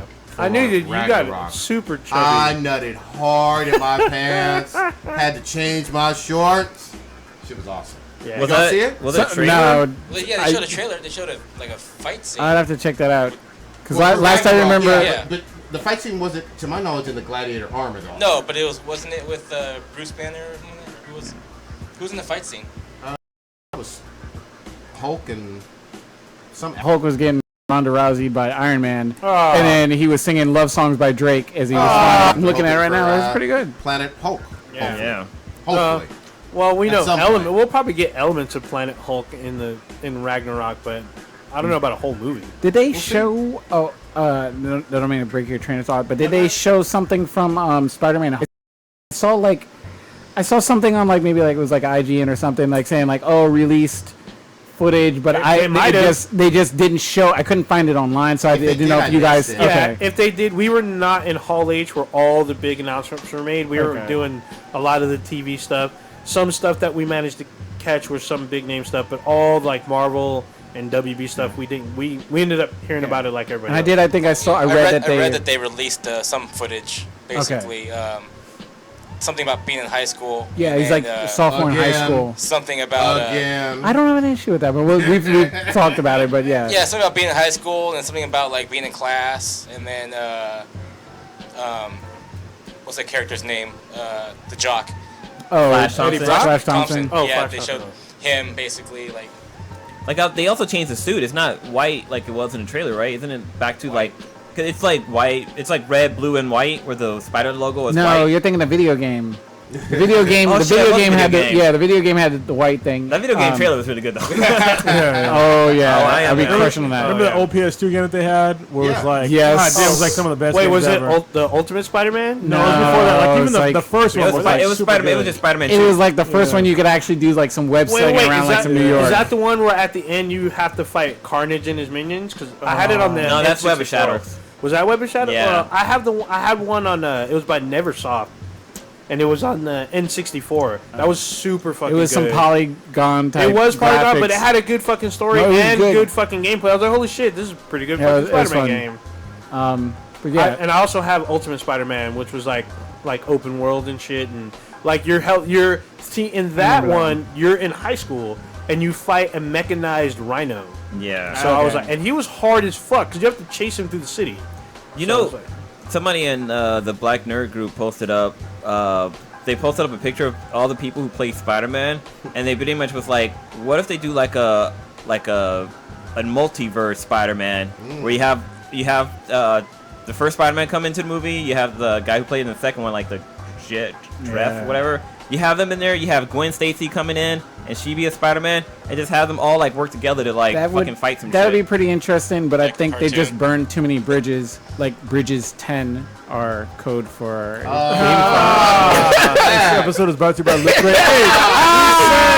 None of these in the Sorry, middle. I didn't mean to do it. I was just reminding people. But we're going to go to Loot Crate. Try lootcrate.com /BTI. Promo code LootCrate10. You save 10% on your subscription. you mean Bam. promo code Bridges Bridge 10. No, but Promo code I just do Bridge think the way that some of the Spider-Man casting decisions ended, it kind of, I don't know if those characters would be open Hell to no. coming back, and yeah, They're not It doing would be cool if they did. it would but be yeah, cool. I do this in a perfect world. That'd be I pretty would cool. wouldn't love to see was it Emma be Spider-Gwen? Yeah. That'd be I love me some Emma Stone. I haven't read any Spider-Gwen. It's I see her all actually the I pretty haven't good. either, but- I have the series, so yeah. time. Okay, I Not have bad. to borrow it. Yeah. I always see it, and people love it. People go hard. Yeah. on The it. artistry is really good, and then the actual suit that she has is really good. Especially when what's her name? What's that girl's name? Ivy Doom Kitty. Oh, Damn. But she looks great and everything. So, Yeah, well, we saw her running around with a Koopa cosplay. yeah, It she was like- doing the King gorgeous. Koopa. Right. Yeah. So we had some casting news come out of Comic-Con for Marvel. Yeah, You want to talk about that? yeah. Real quick, so Black Panther got what was it? Michael B. Jordan is going to be Killmonger. Yes, I love him. I know about as an actor. Well, we all should know about him, right? That read the Michael B. Grace Jordan? comics. I have one issue, and you may have the same one, Kronos. Yeah, you know, it wasn't. Well, we'll see. But he's not- gonna be a villain though, right? Yeah, but very important though to this character. He's like 7 feet tall. Oh, Yeah, he's huge, and he's yoked. Yeah, Yeah. I mean, he towers over Black Panther, who's supposed to be about Interesting. 6 feet tall. Yeah. So Yeah, that'll be real interesting because I mean Michael B. Jordan. I mean he got pretty cut and defined in the role for Rocky. I mean, Just give him more steroids, Rock. But he's not big. no, he's not big. He's just real cut and defined Yeah, and but everything. how many 7 feet tall people are out there? though? Shaq. You can CGI it, man. Yeah, you can. But it's probably we all not that know hard. we all know Shaq's fucking horrible an actor. Yeah, Shazam. Steel. Yeah. Yeah. But they also got the actress that plays Michonne to be in. Yeah, Black Panther. Denai Guerrera. Yeah, I don't know how to pronounce her name. They've got but- every black person ever. well, Sam in that fucking Jackson. movie. We still need to have Shamir Anderson in there. We need to check our emails to see if we're cast Yeah. as extras. You know what's funny? I actually saw Tarzan over the weekend, and that movie actually had a lot of black people. Like they. It's in Africa. Isn't Better. it? It is in Africa. Unlike Gods of Egypt. Yeah, I was gonna say Gods of Egypt was in Africa, and they had barely any black Yeah, folks. look how well that went. Yeah. Womp womp. Damn. So yeah, and then we had the big casting news is from Marvel is Brie Larson as Captain Marvel. When that dropped, people fucking just lost their Yeah, minds. see, Ronda almost. Rousey loses one fight. Oh, damn. So I saw. So when the news dropped, the first thing I see is Stitch hating fucking hard on Ronda Rousey. I just thought it was because I said it at the time. I was like, I would much rather have an actress play the role of a Marvel lead character. I mean, I just thought that's sort of common sense. This woman has won an Academy Award, I believe. Yeah, She she's has. an One award-winning last year. actress. Yeah. Yep. Wait, who is she? That's like Brie that's Larson. like She's actually really pretty. it'd be like me And saying she's like got I that- want Adrian Peterson to play Black Panther. Like no, like no, like yeah. Have me play Visually Black it might Panther. be cool to see, but like I need somebody that can like act and everything. I'd be like, rawr. Yeah, not just done episodes of like Entourage and everything. So, I mean, based on I did a little bit of. Well, I mean, hold on. You say that, but there's been people that have. I understand that it's rare, but I mean, The Rock used to be just that wrestler guy. Yeah. And there's been other people that have transferred over. Yeah, I would have to go through his like film biography to determine like how he worked his way up. But worked his way up. He did Tooth Fairy. Yeah. You got to remember He that. did Tooth Fairy. Yeah, but you got to remember wrestling is still like acting, kind of, but with a lot more physicality. So he's had probably more training than Ronda Rousey did. So it's porn. Well, no, they don't train to act in wrestling. They just basically you take your personality and you amp it up to 10, and that's what you do. Yeah, but you gotta have a stage. No, they presence. have people that talk to him in the back and be like, "This is what you're gonna do. This is how you're gonna do it." Yeah. Because then Because it's what's like a his soap face? Freddie opera. Prinze Jr. He was doing that. Oh, yeah. He worked for WWE and he was like he a the guy in the writer? back. That would be a like- good trivia question. If somebody in the Infinity chat group could tell us what The Rock's first acting role was, that'd be really interesting to see. Well, he played a gay guy, so in one movie, like Get Shorty, he played a gay guy, a gay hairdresser, I think. Okay. I think that was the movie. Oh, that's a so Get Shorty's a sequel to the movie Be Cool. Yeah. Wait, are we liking Brie Larson or nah? Yes. I didn't hear down that. with it. Yes, I'm loving Brie Larson. I never seen her work, so I officially give her the hashtag White Girls of the Future. What Wait, she movie got did she dog? win? Are you Won saying an she has Oscar dog? for Best Actress in a Lead Role. Yeah, support. It was a lead or supporting. I thought it was lead. She ain't got no donk. I'm looking at pics right now. Yeah, she's so. Yeah, we all know Old Ninja's got some questions because you were trying to say Elektra had some donk. I was Daredevil, that and was you were wrong. Okay, that was mirrors and lighting and shit and Lighting, shadows. That shit smoke fucked and me mirrors. up. Rewind the tape. That shit fucked me up. I mean, I'm excited about this character. She's got like the sort of the girl next door looks, sort of. B-R-I-E. Yeah. Yeah, I mean, I don't know. I mean, You think they'll cut her? You think they'll cut her hair? oh, they have to. They better. I mean, shit. That's all right. Yeah.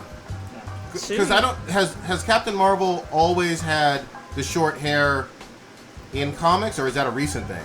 I don't know if it's recent, but that's how I've seen her. Yeah. Well, actually, no. When Rogue took her powers, her hair was not short. Okay, so she has a history of Yeah. having long hair before. Yeah, 'cause Okay. she had a whole different uniform. But they should go with the new Captain Marvel because she's kind of more interesting, and they can't really touch the whole X-Men thing. So. Oh, of course not. Yeah. All right. Goddamn. Oh yeah, she's in 21 Jump Street.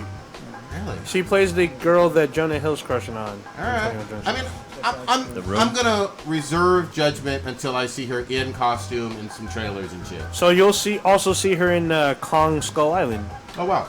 So I still don't know who the fuck the chick is. I haven't seen any movie she I was don't know what in. she's in either. What's up, Mr. X? What movie did she win the Academy Award for? For Room. Okay. She was in Oh, Scott I saw that Pilgrim. movie. Scott She Pilgrim. wasn't Oh there. yeah, she is in Scott Pilgrim. 21 Jump Street. I just saw The Room. That's a good movie. So it sounds like we're on the fence until we see it. Trainwreck. We'll She see. has acting chops. She's won an Academy Award. I'm with it. Well, she's won an Academy Award, but have you seen any of her movies? Yeah, she's I in just Scott did. Pilgrim. She's in 21 Jump Street. Scott Pilgrim, she played basically nobody because I don't remember her. She was a singer that Scott had a thing for. His ex-girlfriend. Blonde chick. She was his ex-girlfriend. That was She part of the was Barely band. even acting that. Yeah, she barely- role. She wasn't Ramona Flowers, bruh. No, Yeah. she's not. She wasn't Knives Chew. Ramona was hot as fuck in that Mr. movie. X said he saw Room. I I guess. saw The Room. It was good, but it was basically just her and a kid in the whole movie. She's also in 13 Going on 30. She was a sixth chick. Wow. We're not hating on her. We'll see. We're See, hopeful. like we said before about casting decisions, once we see trailers and everything, we'll be able to make a more accurate decision and Exactly. everything. I mean, they've been knocking out. I mean, Marvel's been knocking it out the park with some of their decisions. I mean, they got Vin Diesel to play a fucking Tree. and it worked. It worked hard. It worked super hard. Yeah, they told Bradley Cooper to play a raccoon. Yeah, and I was like, And it what the worked. fuck? And it worked. That's like one of the most beloved fucking Marvel movies. Their credit rating is high. Extra high. So, Prodigy, you had a chance to sit through the Agents of S.H.I.E.L.D. panel? I didn't. Well, no. Holy shit, hold on. The Rock was born in Hayward. I didn't know that. Yeah, we talked about that. I did not know that. We had that discussion when All I remember is Nova Scotia, and I was like, how fucking dare you. You almost It looked over was. the table. Yeah, didn't someone say that he wasn't? I was the one that said he was from Hayward. He was Canadian, but he wasn't like Yeah. Samoan or something. Well, it said it was Nova Scotian, but it's just like or his dad was. And it's like he's still black and Samoan. Yeah. But So, yeah, anyway, he's we're like not black going and down some that national. Let's get back on Comic Con. Back to the con. So your shitty ass motherfucking Agents of S.H.I.E.L.D. had an announcement that was kind of big, and I'll let you reveal it. So they were showing it for a while in San Diego. They painted their transit trains with it, but the chains from hell. So the Ghost Rider is coming to Agents of S.H.I.E.L.D. And they're not using the Johnny Blaze one. They're using the what's his name? yeah, the Mexican one, right? Which I yeah. have the comic, but I haven't read yet because Trad Moore was the artist. Which, thank you, Jonathan Cholula, who showed me that. I haven't read it yet, though. Okay. And now it's packed up because I got to move. Yeah. So I don't know who this dude is. I know the Johnny Blaze version, but I don't know this new dude. But Yes. go He has ahead. a car, right? Yeah. No motorcycle from what I saw. Yeah, he has a car. All right. Yeah. So did they show a trailer? Did you see? You see little snippets? I don't ever fuck with Agents of S.H.I.E.L.D. Fuck that show. So Prodigy says that now on the show, but on the low, he was like, I might have to check this out. No, you got to read Secret Warriors, man.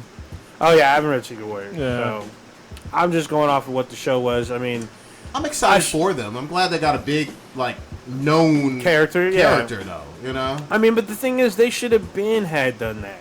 I mean, they have the property.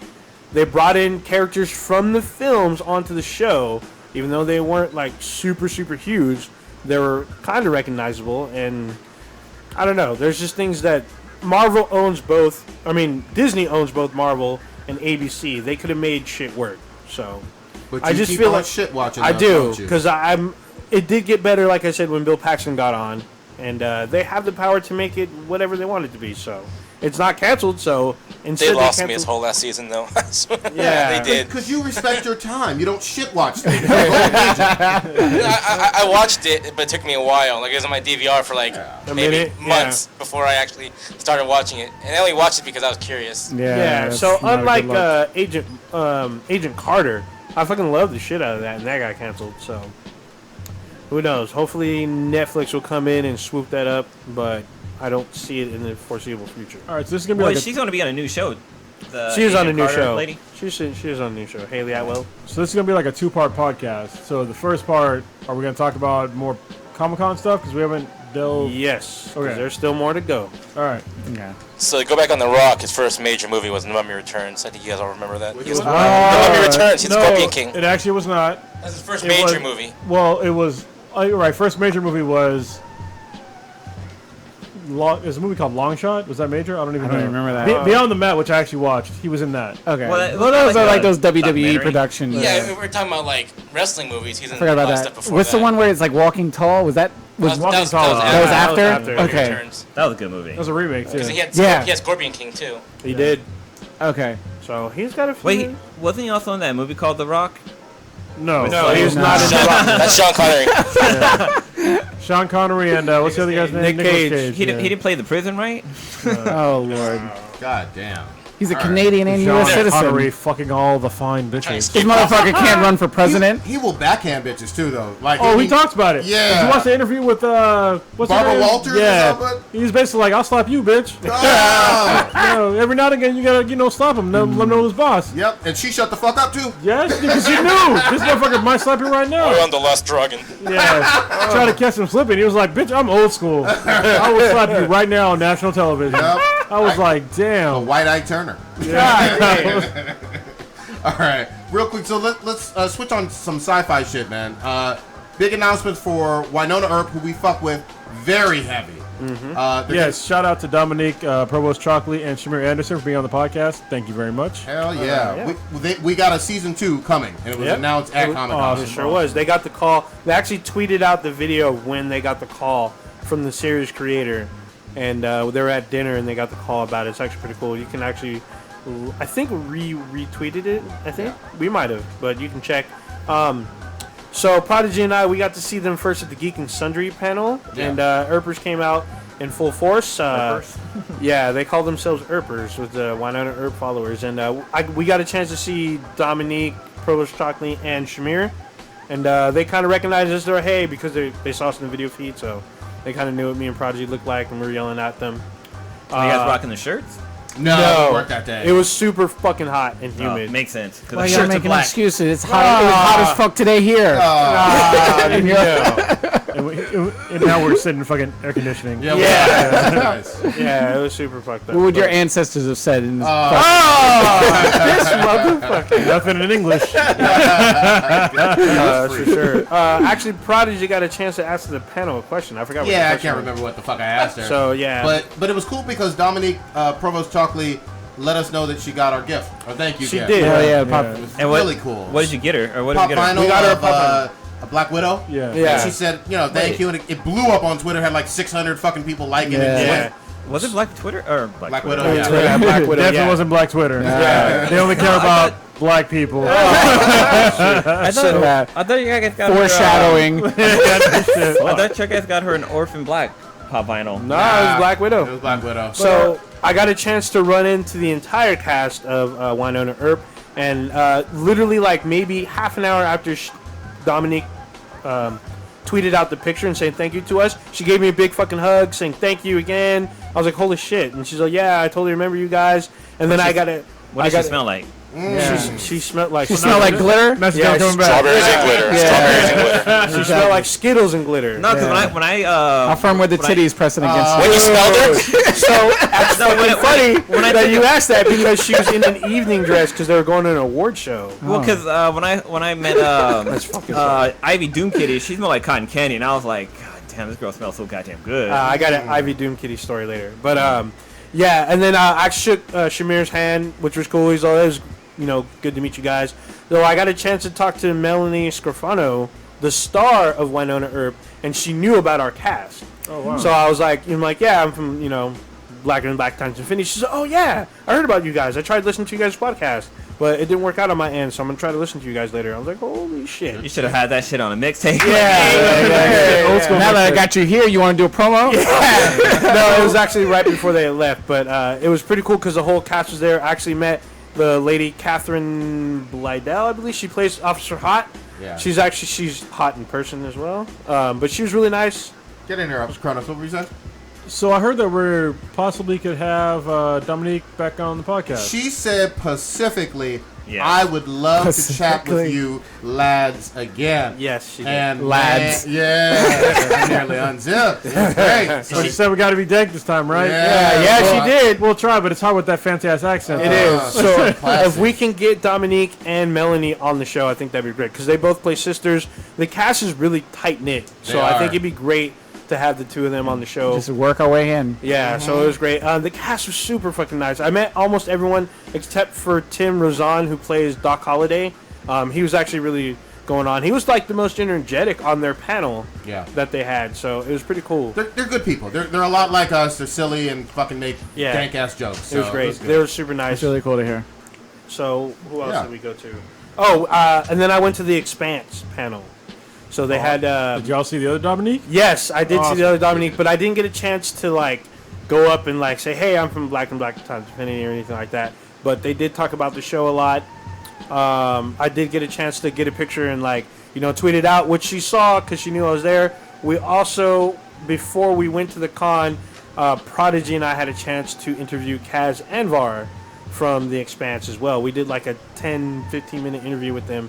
And he talked a little bit about season 2. You can also check it out on our podcast channel. It's audio only. Yeah. So, but it's and for those of you who love Assassin's Creed, he's done the voiceover work in Assassin's Creed as the main star. What's his name? I forget his name. of Yeah, it. but you should listen to him talk about voice acting. Not Ezio. It's Altair. Yeah. So you should listen to him when he talks about voice acting versus acting for the TV screen. It's actually really interesting. Check it out.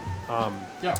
Who else did I miss? Well, I mean, let's switch gears a little bit. I mean, from y'all's perspective, like, what excited you the most from San Diego as you were, or in terms of news or whatever that came out this past weekend? Well, you already touched on it. For me, it was Justice League.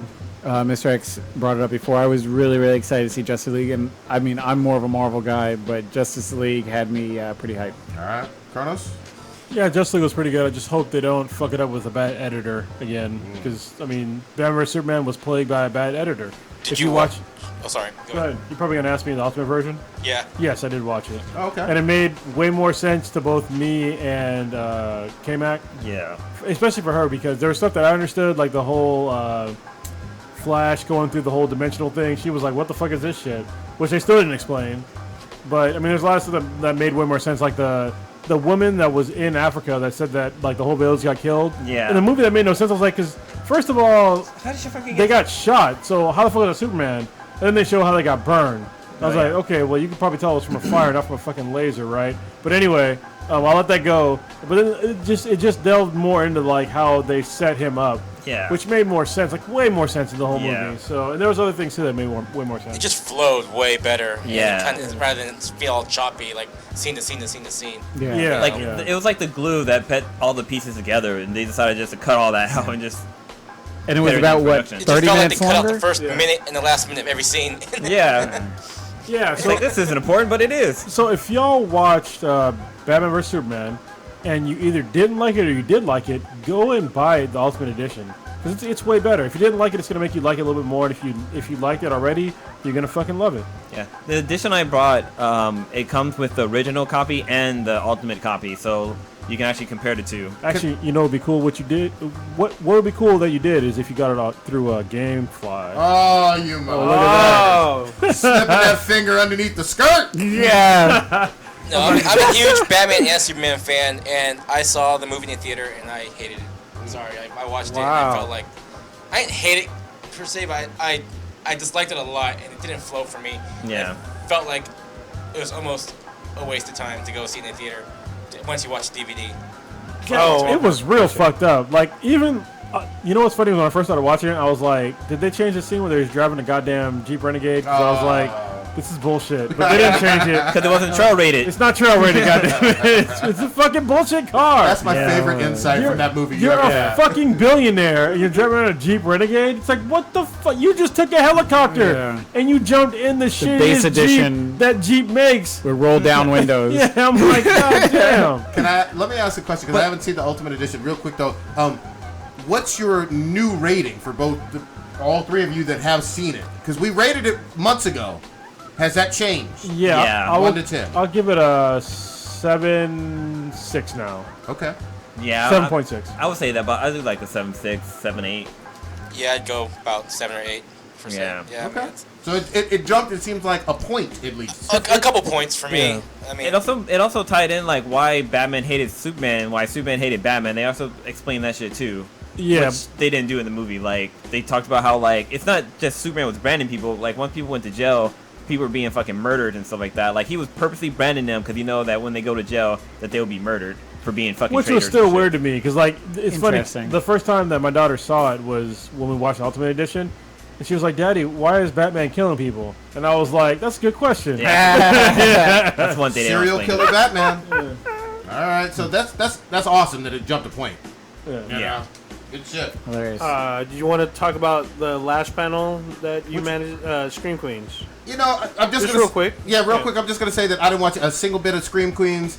What's her name? Jamie Lee Curtis was actually funny on the panel and made me interested enough to watch it, even though I don't trust Old Ninja. I wish my sister was there. I know she would fucking Fucked her Oh, up. I forgot about that. Damn. They got old school beef. Yes, from like 80s. Who's the Bitch, who is you? I love that story of her. I love that story. You're supposed to come with some cool fucking words like That's hilarious. adulting and stuff like that. Yeah. What'd Take you say? several seats. Yeah. So, Real quick. So- Go ahead. No, Well, go ahead. I was gonna kind of switch gears a little bit and kind of talk about movies. go ahead. Any of you guys see Star Trek Beyond this I did. weekend? I want to see it. I saw it. I haven't I'm seen gonna it probably yet. watch it this weekend. It was good though, right? Yeah, It was really good. I'm gonna say right now No here on the spoilers. podcast that it was better than Star Wars. Oh, Wow, really? What? In my opinion, Force that Awakens. movie was a hard 9 for me, and did? Wow. it would have been a 10 if Captain Kirk got some. He doesn't smash on anybody in this one, but He has- tries. really good. He That's does great try. reviews, man. Yeah. Wow. So when I wouldn't- saw it, I saw it in IMAX 3D, and there's a scene where they go to like this kind of floating like boat, well, not a boat thing, but like a palace, like it's a star base. It's a Starbase. Yeah. But like the effects they used for that scene was like breathtaking. It's like, dude, I want to be here. Like I need this to be happening now because it was just like so like amazing. Yeah, It's so really cool. if from the previous Star Trek universes, the star bases are all like giant, like just cylindrical or like phallic looking stuff. Like this Space one was Nine. like a city in a bubble in space. Yeah. That's what it looked like, and it was like rotating. And It was, shit. you remember, you seen, was it Elysium. Elysium. Yeah. You know how Yeah, like they that's had what it that looked outer belt and they had like their own Yeah. atmosphere? It was basically that, but like there was multiple rings inside this and they all kind of pointed to the middle. Huh. Yeah, That's pretty cool. it was kind of new and different. And it was but- cool because like when the ships would dock, they would like fly underneath the city, but like where there'll be like water there, like you can actually see the ship traveling underneath the city, like underneath the water, and actually they can like fly through it too. So that was pretty fucking cool. Yeah, it was Joe. pretty cool. It was interesting. Really awesome. I'm not gonna try to spoil too much, but if you're a fan of the Enterprise series, there's a lot of stuff connected to Enterprise in this movie. You mean the one with not MacGyver? No, the one with Scott Bakula. Bakula. Yeah, Quantum Leap, buddy. Quantum Leap. That's what it Yeah, is. yeah, Oh wow. yeah. We don't have to talk about that like on a different cast. Go Oh, to Quantum some Leap? Quantum Leap with Ziggy and all that good shit. God dang, taking it back. Oh man, So, I love yeah. that show. I think we'll wait to go in depth in Star Yeah. Trek Beyond once everybody's seen I do it. recommend everybody watching I'm that. I'm definitely and gonna try to watch that this I weekend. definitely if I recommend can. it seeing it in IMAX 3D. 'cause So, has anybody fucking seen Ghostbusters? Nope. Really? Crickets. Boycotting it. I saw it the other day. I'm sorry. What'd you think? You can spoil the shit out of it. I don't give a fuck. So, I will agree with 3 black geeks and say it's better than Ghostbusters 2, but it's nowhere near as good as the original Ghostbusters. It's like impossible to top. Was it funny at all? So I had to. It's okay, as far as How many humor. times did you laugh out loud? Maybe 3, maybe 4 Jesus. times. Here's the thing. There's- Chuckle or laugh out loud, like the polite Oh. haha, or like you were Like you text somebody, LOL.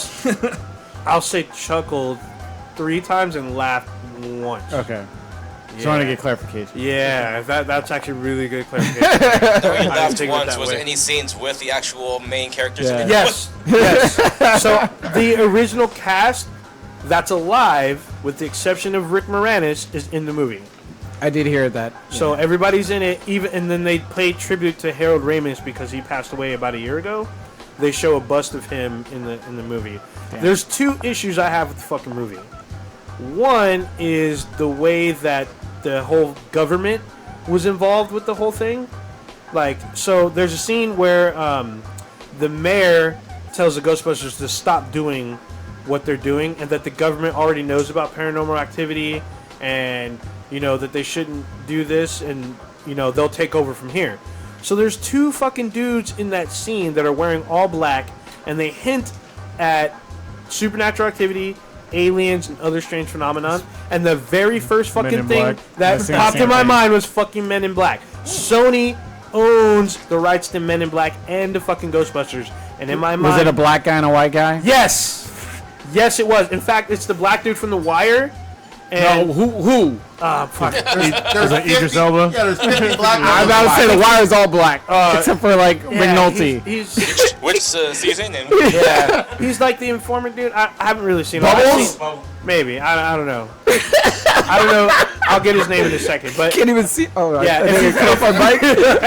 If I hit something, I'm dying laughing over here. if you play Battlefield 4, Oh, wow. he's in that game too. But it's him, and then the guy who's in Veep, he's in The Hangover. He's in like a lot of bit parts. But Are it you, was are you talking about more shit watching of yours? Like, yeah. Anyway, Oh, okay. fuck yo bullshit. Anyway, so that kind of bothered me, and the fact that they made them scapegoats and then turned them into underdogs, I kind of didn't like. And then the villain. So the villain in the movie, yes, I said villain. There's a central character who's a villain, and it's kind of like a throwback to Ghostbusters 2, where he has fucking artifacts and shit, and he's trying to like raise the ghost to attack New York. I'm like, dude, this feels like fucking Ghostbusters 2 all over again. Is there a Stay Puft Marshmallow Man? Yes. Fuck no! Stop! I'm done. and Slimer. Done. There is a Slimer, Stay Puft Bullshit. Marshmallow Man, and the logo itself comes to life. Really? This is fucking. So No, this movie not is watching. a remake, right? It's not a sequel. It's like a reboot. It's not a sequel. No, it there's is not nothing a to do sequel. with I any would of have the been old Ghostbusters. You can tell that the cast worked actually well with each other. You can tell that they're having fun, they're gelling together, but the movie and their world around them, it just unravels in the middle of the fucking movie. It just comes apart. I'm like, dude, if you had stuck with, them versus the ghost versus them trying to find this guy who's creating paranormal activity, and then actually having the city of New York backing the Ghostbusters, this would have been a totally different movie. It would have had a better energy Listen, to it. I'll tell you right now, the problem was the director. Paul Feig, you can eat a fucking bag of dicks. What's he done? What's he done besides He's this? did done- Bridesmaids. He's actually done some pretty funny movies in the past. Oh, so okay. Well, But Bridesmaids they're is like- attached to that. Yeah, but it's mostly I'm not like even that cow of a- feminine style movie. Yeah, feminine comedy movies, which is fine because some of them are kind of funny. But he wanted to. He doubled down on some shit because people were like, after they had like all the, I guess, hate against the movie, all the thumbs down on the trailer, he doubled down and was like, you know what? Fuck you people. He said all geeks are basically the worst people on the earth, and I don't care if you see the movie. And then after that, he came out with another video that said that basically all men are not funny. Is that the Asian And guy? I was like, what the fuck? No, No, he's a white guy. He's a white dude. Hey, No. Because there wasn't Racist. I saw somebody that was jumping into the defense of the girl. The Oh, you're talking about Leslie Jones? Fuck that shit. okay. Look, Y'all brought that up last week and did a great job. yeah. The problem is that the dude, he's trying to make too many movies for women, and he's not a fucking woman. And he thinks that he knows what's funny, and he doesn't. He clearly does not. Because this movie, like from what I've heard, it's not that funny, and it's not that good. And I've already coined the phrase the fucking Ghostbuster effect. Because we've remade too many fucking movies, and they try to get away with it for way too long. And for him to sit there and remake a classic that was basically perfect, Yeah. and then shit on people that didn't like the movie, and then for people to say that, oh, you're misogynist if you don't like the fucking movie, fuck you. Yeah, You that's know what? all Fuck bad. you. Yeah. He did things that he should not have done with the movie. Like at first, I'm like, okay, this movie's probably going to go in a different direction. If he had stuck with it, it would have worked out and it would have been great. But then he turned them into underdogs. They hinted about this whole Men in Black bullshit. Well, at I least heard in that, my mind. I heard that all the men in there were like basically cliches, are really fucking dumb, heard- are just disposable. I heard no, that's Thor just is that's like just an Thor's idiot. character. Yeah, he's Well, what about the other men in the movie? no, because Bill Murray plays a scientist that like is skeptical of them. What does he do though? He writes a book and he actually shows up and says, "Prove to me that you can do this." So that's pretty much. Was he challenging them in like a? Yeah, he does challenge them. But he does it in an academic way. He doesn't call them names. He Will doesn't do not anything. watch. It's just No, I would say wait for Redbox and Netflix. Don't go to the theater. HBO. Can I and just spend say, I got money. dishes to Can I watch. say this real quickly? You know, nobody had a real gender issue with the first two movies or the animated series. Yeah, but that was a totally different fucking time. But hold on, I understand. We were still alive, though. I mean. Yeah, exactly. We were, but the industry was different. And I understand that it was an all quote unquote male. It was all male cast and all of those, and I get that. Paul Feig and Sony brought the gender politics into this franchise On purpose. Yes, they forced it down our throats. Dude, is that Three Best Friends? What? What beer is that? Angry Orchard. Oh, all right. You got excited. Yeah, I did actually for a minute. Yeah. Anyway, so I mean, I'm glad it never debuted at number one, or it didn't open at number one. It dropped down barely to number 3. It didn't even make 60 million Nope. first weekend. No, and a huge marketing budget. And for all the people that thought that, oh, it's all misogynist, fucking females are out there. It's half the population. They didn't watch the movie because they thought it was garbage. There was an initial curiosity from some. It opened at number 2, but it hasn't done as they would expect for It a opened summer blockbuster. at number 2 that was still low. They didn't make $60 million. Yep. For a movie. Look, I thought it was 46. Yeah, I could be wrong. that's it. less than 50, right? Oh, I thought you said less than 60. Well, still less than Okay, 60. well, yeah, Yeah. both. Let's say. But like, Yeah. listen, you had basically a franchise that was a moneymaker, but you fucked it up. They did. You fucked it up, and they don't want to take responsibility for it. They fucked it up. see, I would have been happier if this was a fucking sequel than a reboot thing, because then the story could have been better. And the cast, you can't I feel bad for the cast because I can tell that they bonded and they were doing their job and they were having fun. And then the movie, like, there's a turning point. You can almost physically feel when the movie just comes Just for apart. clarification, not to say that it's a reboot or a sequel, but to show that it exists in the same universe, per se, because you're saying that they don't recognize any of these characters. They just happen to be just random ass. Bill Murray just happens to be a random ass dude. Yeah, no, he's not random. He's like a respected. But like, there's academic. no. He's not his Yeah, character. It's no, not. Yeah, It wasn't The a original Ghostbuster. cast all have cameos and they're all yeah, in different but it's roles. not in the same universe that happened in the No, 80s, no, saying no, that no, no, no, like no. there were ghosts, No, there were if that Ghostbusters. if that was the case, then it would have been a sequel, and it's not the case. That's my major issue with this movie. I don't care that it's all female cast. I don't care that they made the movie in that aspect, but I care that it's a reboot. Why remake the movie? Yeah. Like that?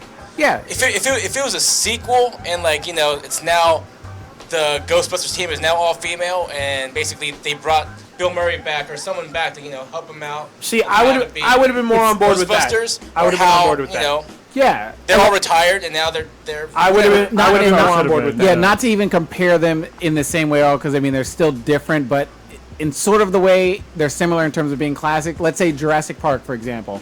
Jurassic Park in itself, the first one, whatever, damn the sequels, just like we're going to exclude Ghostbusters 2. Hey, the only sequel I don't care about is Jurassic Park 3. Well, you acknowledge that it fucking existed. Yeah. And that's what brings back the nostalgia. And you can't tap into nostalgia by pretending that it didn't ever fucking happen with old people back, not to say old or whatever because it was during our time. Original. Yeah, it's not like it was fucking Gone with the Wind. Yeah. Or Casablanca Or or fucking whatever. Birth of a Nation, motherfucker. But if you want to tap in that nostalgia or whatever, you need to at least acknowledge that, yeah, what you saw back in the 80s when you were kids or whatever, teenagers, it did happen, it existed, and we're going to give you hints, winks, and nods rather than just trot out some people walking around in the background or just asking for a fucking sandwich to the main no-name character or whatever. Yeah. Like with Jurassic... Holy shit. With Jurassic World, I mean, it's the same. We realize, oh shit, yeah, we fucked up on these dinos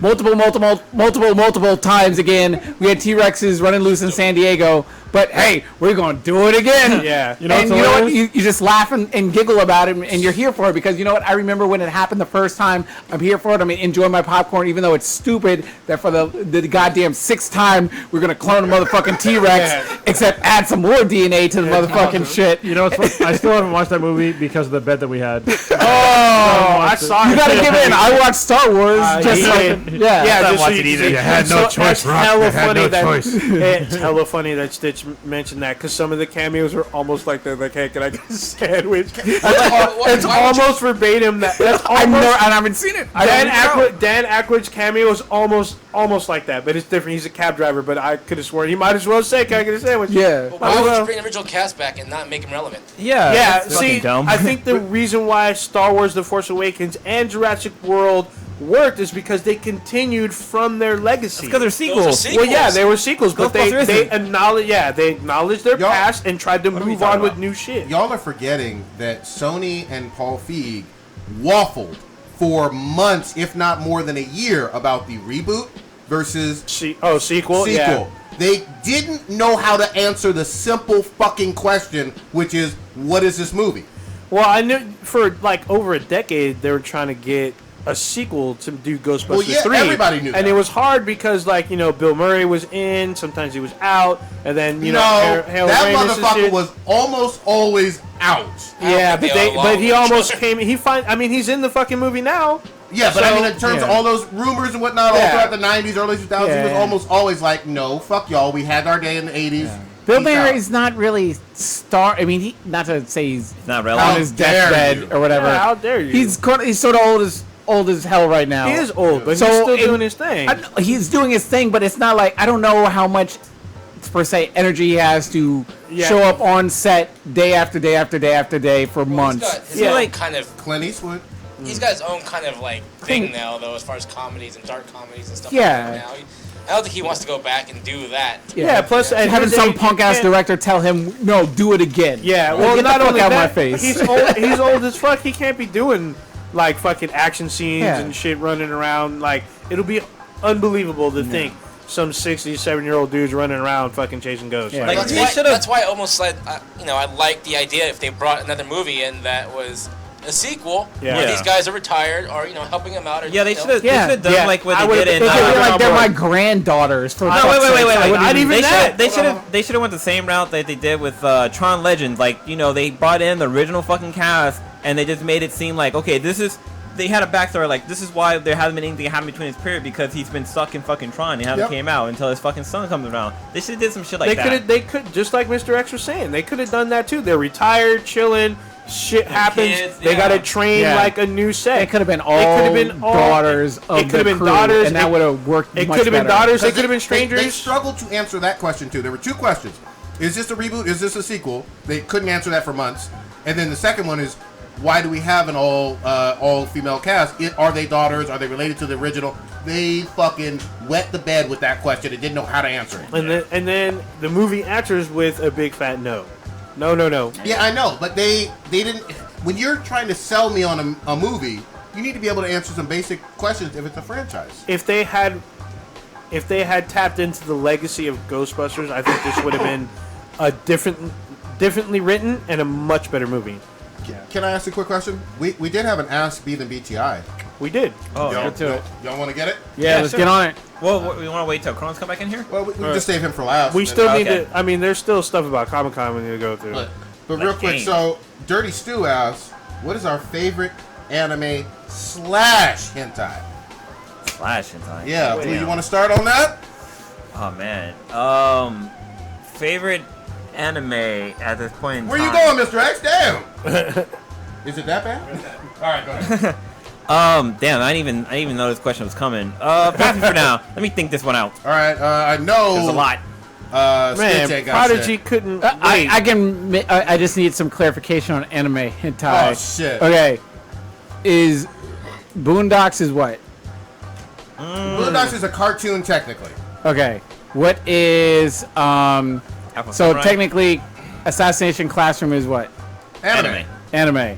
Okay, so I have Assassination Classroom to choose from. I have Death Note to choose from, Sure. One Punch.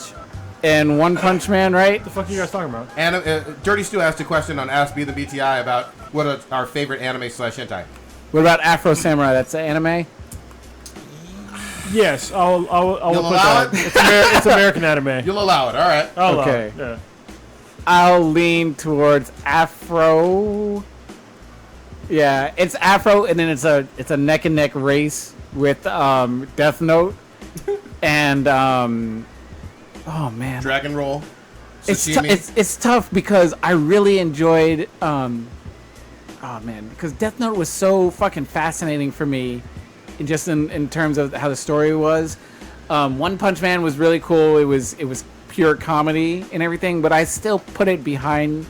I would put it behind Death Note just because of how the story was written on Death Note, in terms of how fascinated I was, and it obviously is a much longer run, and I don't know if I should chalk it up to being able to watch like 2 seasons of it rather than just 1 season of One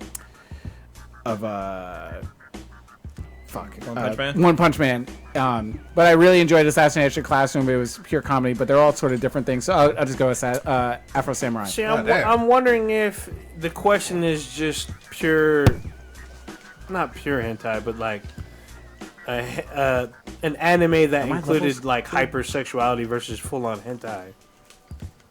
Did you go dead? Yeah, keep talking. But something changed, I think. You turned his mic. Oh, That's my mic. Oh, okay. I turned the AC AC off. Oh, okay. No, it was before, but I didn't. All right, answer. Okay. You sound fine. Okay. Well, as far as anime, I'd say Robotech for sure. All right. But as far as hentai, Which one?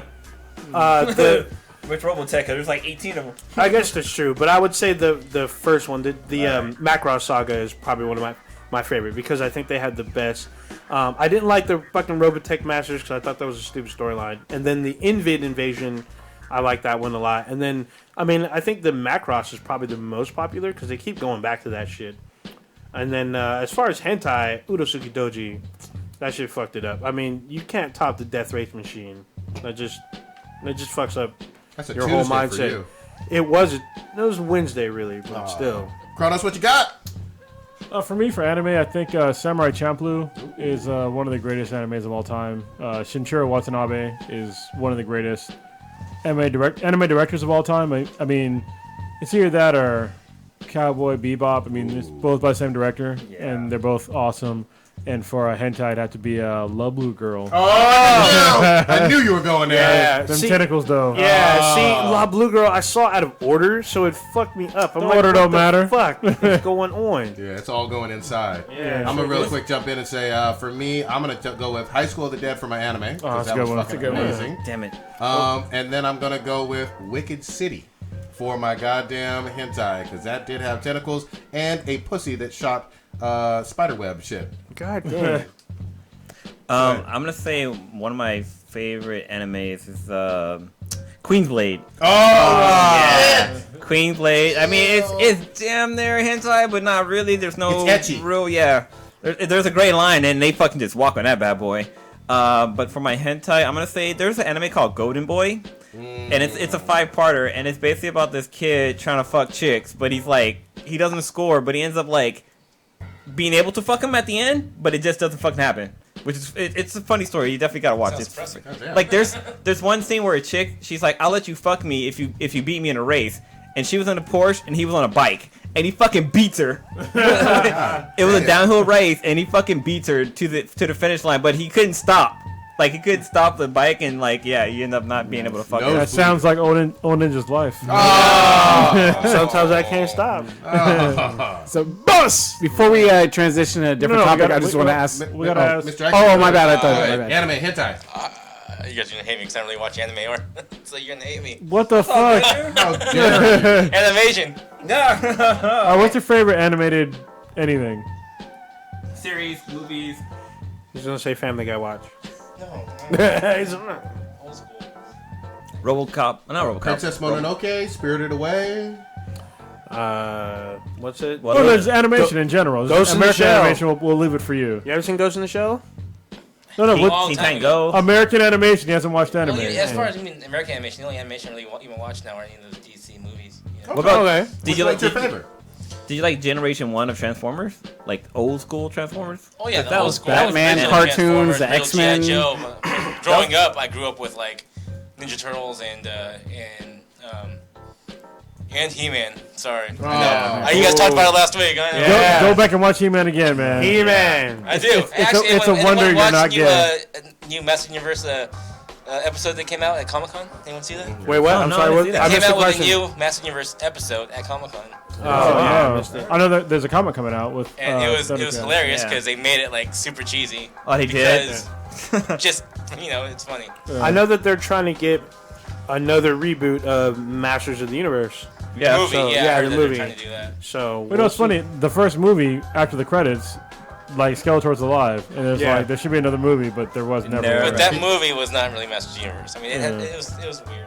I know Yeah, it it was was on Netflix for a while, and we were supposed to like watch it again and review it, but I don't think anybody got around to it. Yeah, we didn't. I tried watching it, but I only got like I 30 have it. minutes in. If anyone wants to see it, I have it. All right. So, shit. so my question, because I've been seeing this blow up all over the place, and I was like, you know what? I'll just ask on the cast live because it's too fucking confusing for me to even get an explanation.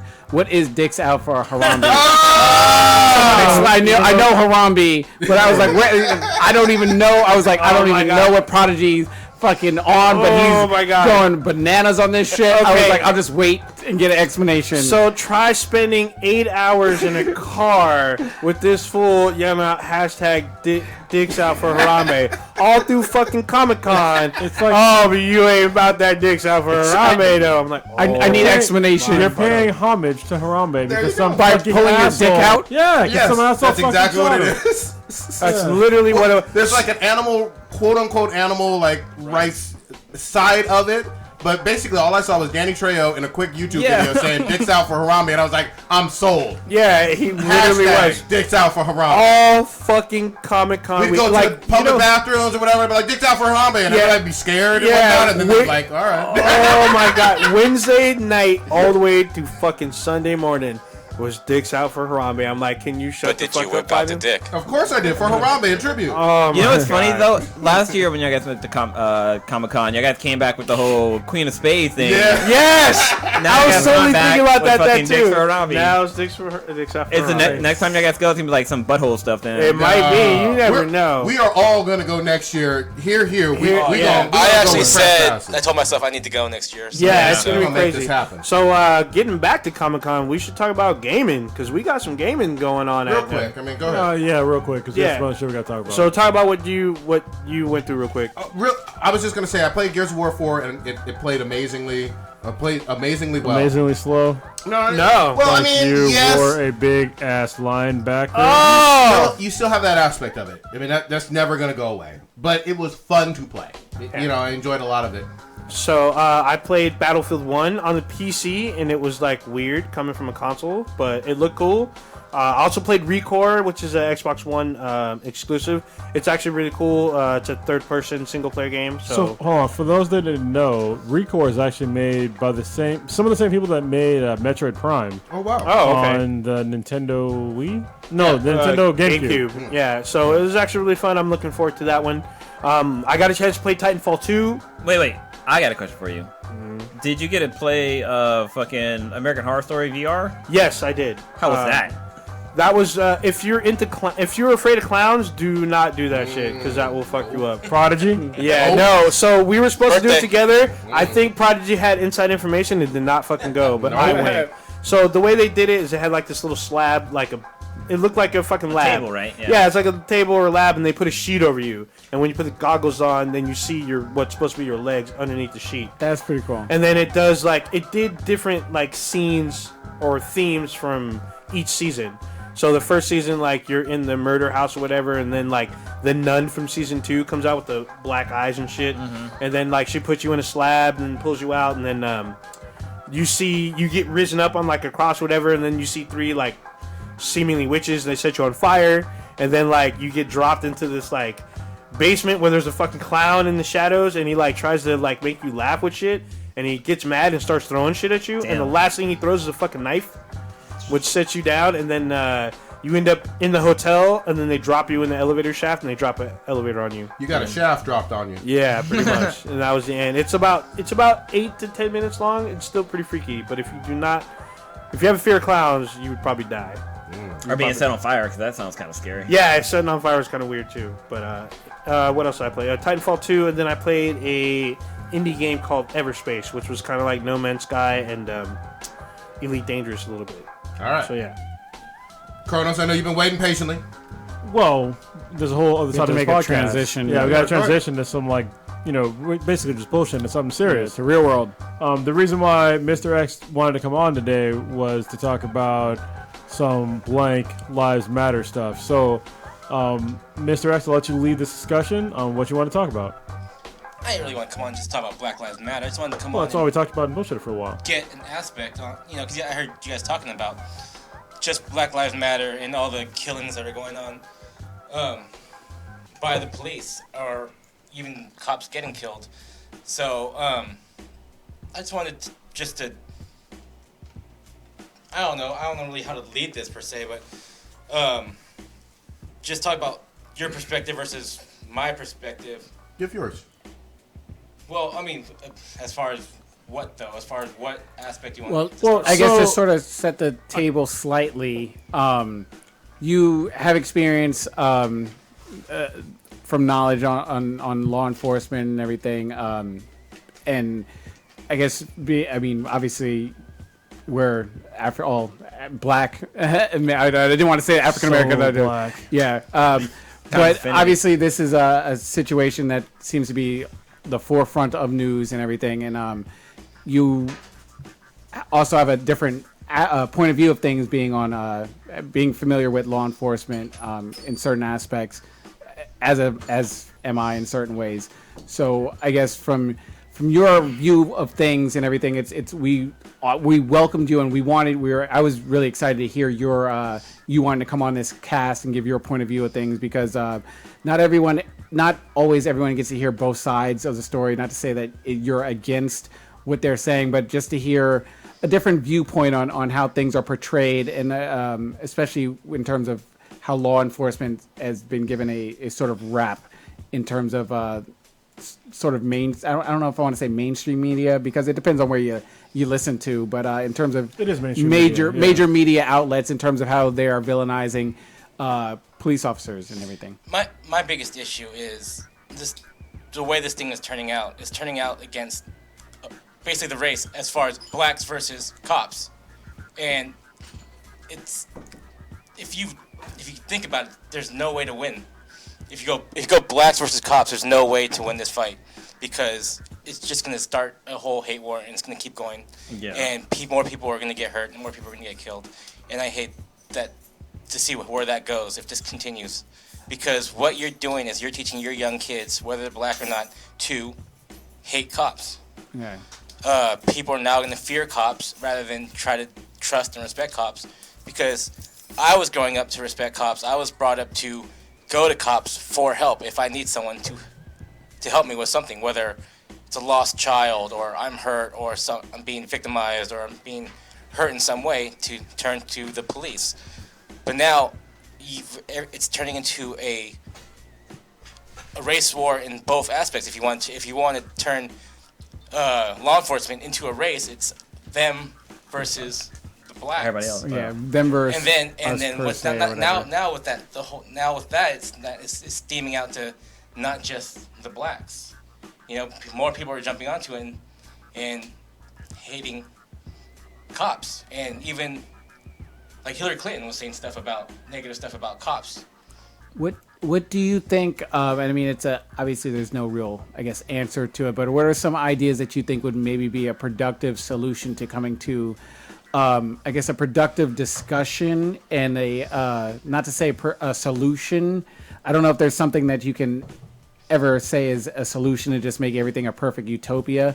We did talk on this podcast, maybe it was a couple weeks ago, about certain aspects of like community policing, where people understand that people don't need to always see cops as some sort of negative encounter in terms of, I spoke about it in terms of from maybe a police aspect side of things, is like going out and talking to people in the community, not just communicating with people just from a car, just responding to when there's some sort of emergency, but just going out and getting to know the people. What are some other aspects in terms of from the other side of the coin that can help work and help mend the divisive attitude and tension between citizens, black, Latino, just people in, it seems to be I guess an inner urban sort of problem per se, because I don't want to make it a complete black and white thing, because I mean there are white people, there are Latinos that do attach themselves with the quote Black Lives movement. In terms of what can be done, what do you think from your viewpoint could help mend things and put together a dialogue to help things progress? Well, community policing is a good idea. I mean, a lot of departments have events and stuff to do community policing. Like we had a local agency that just did a Pokemon Go event, I was gonna say that, where they invited citizens to come out and play Pokemon Go and close off the street and had an area where the kids, families, and people would come and play Pokemon Go. It's a good event and a good idea, but the problem is Team Valor? the problem is it depends on where you work too, because there is also areas where you don't have a lot of time to go out and do that, or you can't safely do that. Yeah. There are some cities where are areas where people just don't respect cops, and you try to go out there and you try to and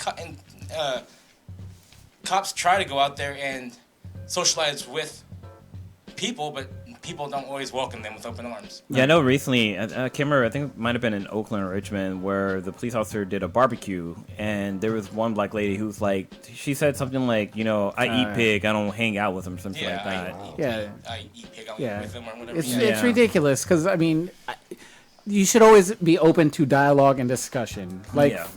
Just combating a different opinion with another fist or another brute force doesn't seem to ever work. There, like you sort of concluded to about the whole barbecue idea, that I saw that there was, I don't remember what state it was in, but there was I guess a Black Lives protest, and the cops decided to have a barbecue, and there was a discussion and there was dialogue, and everyone seemed to be getting along. And I think that's something that maybe should be tapped into more. In terms of talking, sitting down and discussing the problems, not just yelling at one side and pointing fingers, but actually having a sit down, saying what your problems are and not per se blaming them for it. Because I mean, you could say that there's, and we've talked about it before. It's debatable on whether there's blame on both sides of the equation. Whether citizens or suspects or people involved with the police need to act better, and then in the same way you can say that maybe police need to be more sympathetic with certain situations and everything. And I mean, at the time when we talked about it, there was that incident that happened, I guess it was in Florida, maybe, with the autistic kid that got shot. But it's I mean, it does work both ways, but it's I'm very, very concerned and curious on how can we progress. We realize we do have a problem, and if you want to say that it's one side's problem more so than the others, how do we get to not to say I agree with it, but how do we get to a solution? There's a certain side that believes it. So people are believing in these false narratives, and it's really fucking pissing me off at this point. I've talked about it at length on the podcast before, but people are believing shit that just is not true. They want to sit there and talk about how police are these vicious people that are out to kill fucking minorities, in particular African Americans. Meanwhile, they don't tell the other side of the story, where if you're black and a man, you're way more likely to get killed by another black man than a police officer. Way more likely. Yeah, statistically, black. Go ahead. Sorry. Yeah, but nobody wants to talk about that shit in all these fucking movements, and they also don't want to talk about problems within the community. That 30% of the population is responsible for over 50% of the violent crime in America. And so when they don't want to sit there and talk about the facts, but on the other hand they want to sit there and talk about police brutality, it's look, obviously there's going to be it's wrong, but to me it's understandable from a military standpoint. If you have a certain part of the population that is prone to violence in certain neighborhoods, then you're going to obviously police them harder. And that's the way it's going to be. And if you don't understand that, it's because you've never been on the other side of that fucking line before, when you have to protect people. You have to protect people and they're fucking themselves up. Who the fuck are you going to protect? You know what I mean? You can't just sit there and be like, oh, well, you can't treat people that are criminals like normal folks. And I'm not saying that all black folks are criminals. Obviously, I'm fucking black. I'm not a fucking criminal. But in other parts of this nation, there's higher crime rates, and there's no denying the facts of what I just said, of where you have a certain amount of the population that are committing most of the violent crimes, and nobody wants to talk about that shit. They just want to sweep it under the rug and be like, you know what, fuck that shit, fuck all cops. But it's like, look, they have a reason to clamp down on certain populations, but nobody wants to fix either side of the problem. You know what I mean? I've already said my point of view as far as like the police problem goes. This is how you fix the police problem. You do it like the fucking military does. All right, look, if you're in the goddamn field, especially if you're in a high crime rate, I don't give a fuck if they're black, white, Asian, whatever the fuck. If you're a police officer in a high crime rate area, you need to have time off. And they are not doing that right now. Like, look, you work maybe a year in this shitty area, and then you take at least 6 months off into some other area that is not fucking crime filled with the same goddamn perpetrators. That way you're not already jaded to, I guess, arrest or harass that certain, demographic more. That way you level yourself out. And from the other side, on the other, I guess, on the crime side, people need to be held more responsible on what the fuck they're doing. Like, we need to hold these people responsible for why the fuck is the crime rate that high. If it's for poverty, then fine. We can talk about that shit, have a dialogue, and try to fix that. But a lot of times it's not just because of poverty. It's just because people are getting away with fucking crime, and they're doing this shit to where, no fucking snitching. Fuck the cops. Meanwhile, you're fucking breaking laws and you're hurting people other than cops. You're hurting your own fucking community, but people aren't willing to fix that shit at all.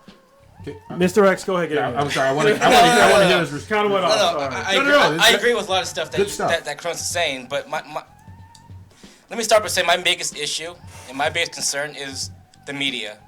Yes. The media blows stuff up way more, and a lot of them are jumping on this cop-hating bandwagon, and it's really hard for cops to do their job, because for their safety, it's hard for them to even do their job, thinking if they think they're going to use force or try to protect themselves, and the media's going to jump on saying that this cop is racist or this cop's doing this, when all he's doing is his job. Yeah.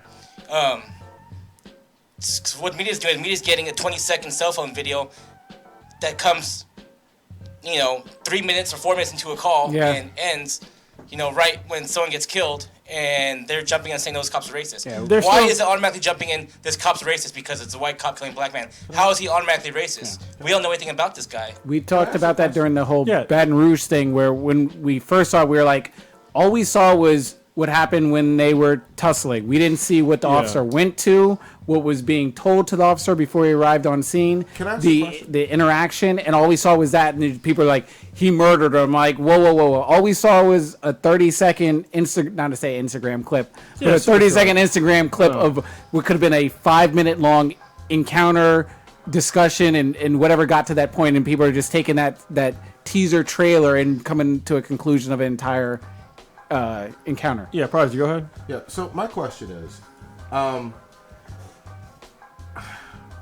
do you feel that out of all law enforcement, there are some bad apples out there are bad apples. There are corrupt cops.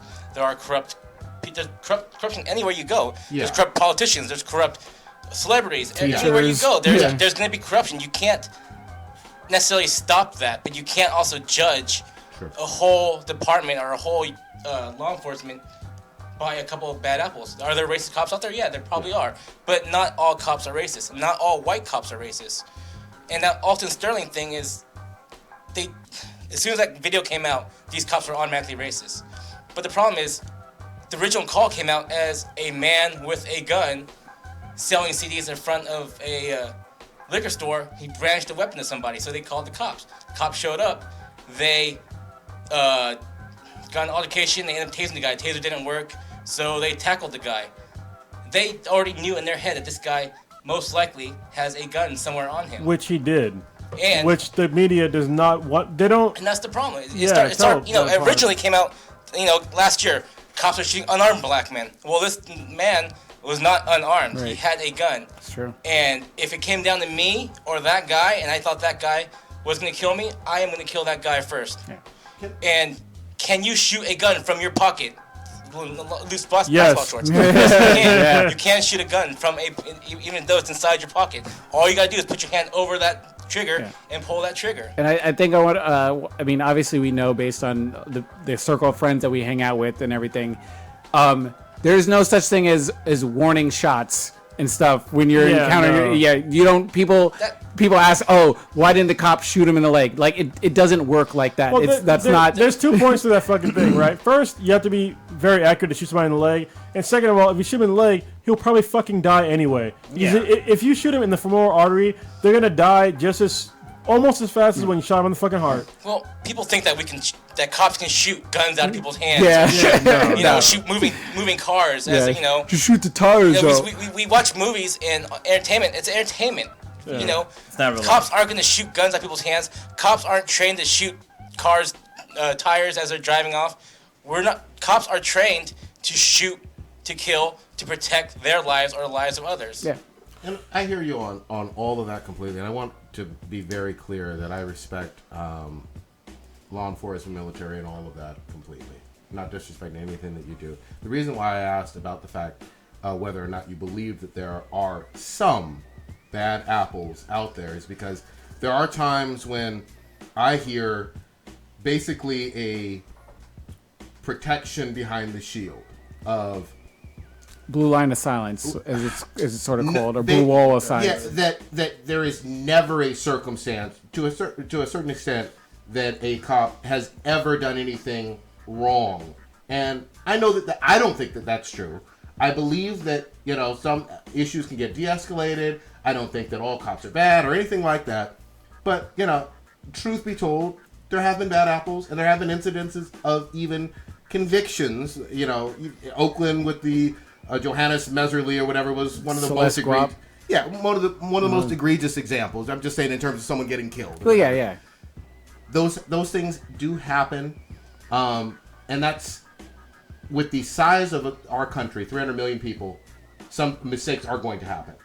I just wanted to make sure I was clear on in terms of how someone with your background feels about bad apples and the protection of the shield, or the PR spin of nothing ever can go wrong with someone, in a blue uniform. No, I understand what you're saying, and yes, there are bad apples in there. But the thing that's driving me the most, that's making me the most angry, is they're turning everything into race.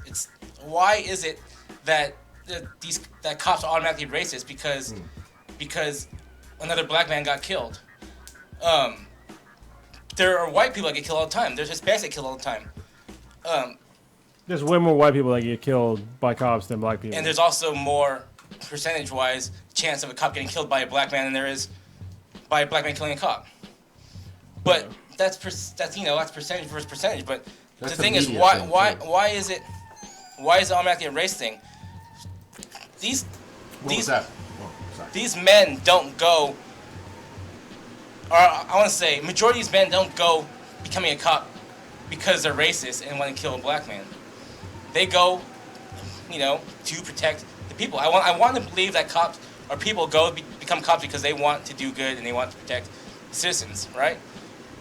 But the problem is, depending on where you work, if you work in Oakland or Richmond, the majority of people that you deal with are black, and the majority of criminals you deal with are black. Yeah, it's the environment. Yeah, it's and if you're dealing with 20 people a night and 17, 18 of them are black, you may start getting a little tainted. Yeah, actually, it's interesting. That's why you need that time off. Yeah. Cakeman inside the chat has said that warning shots are actually illegal. Is that true? You can't shoot a gun in the air because the bullet's going to go up and it's going to come down. And shooting warning shots too. Like, if you shoot a warning shot, where the fuck is it going to go? Yeah. You have to think about public safety, right? Exactly. So if you want to shoot somebody in the leg or in the hand or whatever, the reason why police officers are told to shoot to kill is because you're going to shoot center mass. Am I right? Yes. And center mass is because it's the easiest place to fucking hit because there's more mass target. there. Yeah. And so the fucking bullet won't go through and hit somebody else. That's what nobody's thinking about when they fucking think about, with the running away, just shoot in the leg. Well, what if you fucking miss? Exactly. And you hit and you kill somebody? You're supposed to neutralize the threat. You're not going to shoot a warning shot for multiple reasons. You shoot a warning shot, that's going to take time out of what... That's going to take time to shoot a warning shot. Someone's going to try to shoot you, you're going to shoot them before they try to shoot you, right? Yeah. So you shoot a warning shot, that gives that person an extra few seconds to kill you. Yeah. Also, like Cronus said, you shoot a warning shot. Where is that bullet going? You shoot a warning shot in the air. That bullet's gonna fall somewhere into a house, into a school. I don't know of any agency that trains you to do warning shots. Yeah. Should never do a warning shot. I don't. Yeah. I don't. I would have to. Someone I would have to fact check that. I'm old school military. You point your weapon at something you intend to shoot. Yeah. So it's like if somebody broke in your house, you're not gonna fucking shoot a warning shot. You're like, hey, motherfucker, I got a gun. That's your warning. Old If you Ninja's been discharge your exceptionally firearm, quiet. you have to. What? Old Ninja's been exceptionally quiet. You want to get in here on something? So you brought up the one particular case in was Alton Sterling. Is that his name? Yeah, the guy in Baton It's the Rouge. Louisiana guy. Then. So then, what about the? How do you feel about the most recent one about the teacher and the autistic man, where you have someone who says he's compliant, hands clearly in the air. The suspect is supposedly on his back, and he's trying to say, "I have a disabled person. I'm trying to help them. He doesn't have a gun," and then he still gets shot. Yeah, I've heard some stuff about that story. I don't really know much detail about it. I've read some blips about it, but like I said, I don't know exactly. All I've heard is his version, the guy got shot's version, about how he was raising his hand and still got shot, and how he told the cop, "Why'd you shoot me?" And the cop said, "I don't know." I don't know the cop's version. I don't know if he ever said anything about it yet. I don't know the department's version. I don't really know anything about that story. I wish I could talk about that story more. I don't want to get anything wrong or say anything misguided or anything. But I know that the officer was originally called because people were saying that there was a guy walking around. Yeah, there was a guy walking around with a gun. They thought it was a gun. It was like the autistic he had kid. He had a toy truck. Yeah. He had a And toy toy truck. train. Supposedly, the police union came out and said, for their statement, that the officer shot the wrong guy. No, the officer. Wait, was it the police union? I thought the officer said that he was intending to shoot the autistic guy. Yeah, he shot. Well, essentially, he shot the wrong guy. He wanted to shoot the guy that supposedly had the gun. But also the media's blowing that up too with that statement saying that, oh, now we're not shooting black people, we're shooting mentally disabled people too. Yeah. But the hardest part about this is you don't always get all the facts when you go show up to a call. It's true. You go and you go to a call where there may be a gun involved, then your senses get heightened. You may get tunnel vision. You may you get to the scene, you see two guys, and someone comes up with a black object in their hand, and you know there's going to be a gun involved, and you might think that's a gun, and you don't clearly see what's in that hand. Yeah. And I don't. You gotta make it that quick judgment. I don't know exactly what that officer was going through his head, and I don't want to say that I don't ever want to say it's okay for an innocent guy who's unarmed to get shot. But I'm not also going to say that, what that cop was thinking. Right. It's hard to put yourself in that position because everyone reacts, and it's a fearful situation. Anytime, and we also need to give law enforcement officers a lot of credit because you're running into a situation where 90% of the people are running away from. So you're going to someone that has a gun. All you have is a description. It's a Hispanic male, 5'5", blue shirt, white pants. That's all you got. He's got a gun. And so you have to think quick and you got to think fast because you got to make sure that as an officer you go home tonight and everything. And that's your prime objective is I got to make sure I get home safe. Are you RoboCop? Even with the description thing, I mean, sometimes your description is black male, white t-shirt, jeans. Yeah. That's your description. You go into the middle of Oakland. That means Cronus is going to die right now. Well, no, the shirt's blue. No, just even saying that, like when we talked about this on, I think I brought it up in the last podcast, or maybe it was in the chat. Like I was rolling around in Palo Alto and we got stopped, and the officer said that we fit the description that somebody gave, and it was pretty much just black people. That was the description he had, and so that's you all we get. stopped people. That's a lot. Yeah, when I had my active shooter incident at the movie theater, at the time when the officer got on scene, all we had was that it was a white male in his 50s who had a gun. And so and my officer calls out, he's 97, he's on scene, and I'm just like, this is bad. Because I have one officer there, you have a theater, a multiplex theater full of people running out and screaming, and my officer has to look for a white male in his 50s, and he has to check the hands on everybody and everything. And And if what do people have in their hands? Cell phones. yeah, What color cell Black. phones, yeah, purses. You're just looking and Candy bar. Yeah, you got to react, and you're gonna be late to the jump. Idealistically, if you're the person that has a gun, you know who you need to look for to isolate your threat. But the officer has to look at everybody and scan and decide no, maybe no, maybe. Yeah, It's and it could be too late. It's interesting because we talked about this on the other podcast, where on the W. Kamau Bell show, United States of America. Like, he did a simulation where he was going to a movie theater that there was somebody shooting at, and there was a VR. It wasn't VR. It was more simulation. It was a simulation. Wasn't Yeah, but like there's a part where he's like walking through the hallways, and a black guy comes out with a gun, but he also has his badge up to say that he's an off-duty cop. And if you were a cop and you didn't like really pay attention, you're drilling, like running, you probably would have shot that guy. Yeah, I know of an incident involving a BART police officer several years ago where they were clearing a house and Wait, why was Bart Pitty going in a house? they served warrants and stuff. Oh, I didn't know. Yeah. Okay. But one of the officers ended up shooting a partner And based on. that also got killed is actually a friend of, or a brother or a friend, a really good friend of mine. Yeah, we both know the guy and everything. And stayed on the train. Well, I mean, that's the biggest thing. I mean, you just don't know. And my biggest encouragement, even for officers, is to train more, because a lot of times, a lot of cops go through the academy and they don't train outside of what they're required to train through their department. As far as they don't go shooting, except for when they have to qualify with their firearm, or they don't go and they don't train in their combat skills as far as hand-to-hand combat, which I think that is a good thing for them to do on their free time. I mean, I do it, and I know a lot of people that do it, and I think that is beneficial in all aspects as far as, especially if you're working out on the street and dealing with people. Yeah, I'll tell you a fucked up true story, and it's actually where I trained to do jiu-jitsu, and I'm not gonna say the guy's name or even the department that he works for, but he was definitely a police officer, and he was coming to train, and we rolled a couple times, and then he told me he was a police officer. He's like, yeah, I want to learn this stuff because I want to know how to defend myself, hand to hand. And I was like, all right, that's cool. And then he was like, yeah, he's like, if I saw you and I had to like tango with you out on the streets, then I'd have to shoot you. And I was like, damn. No, but it was like only because sense, we had rolled, because I'd fucked him up.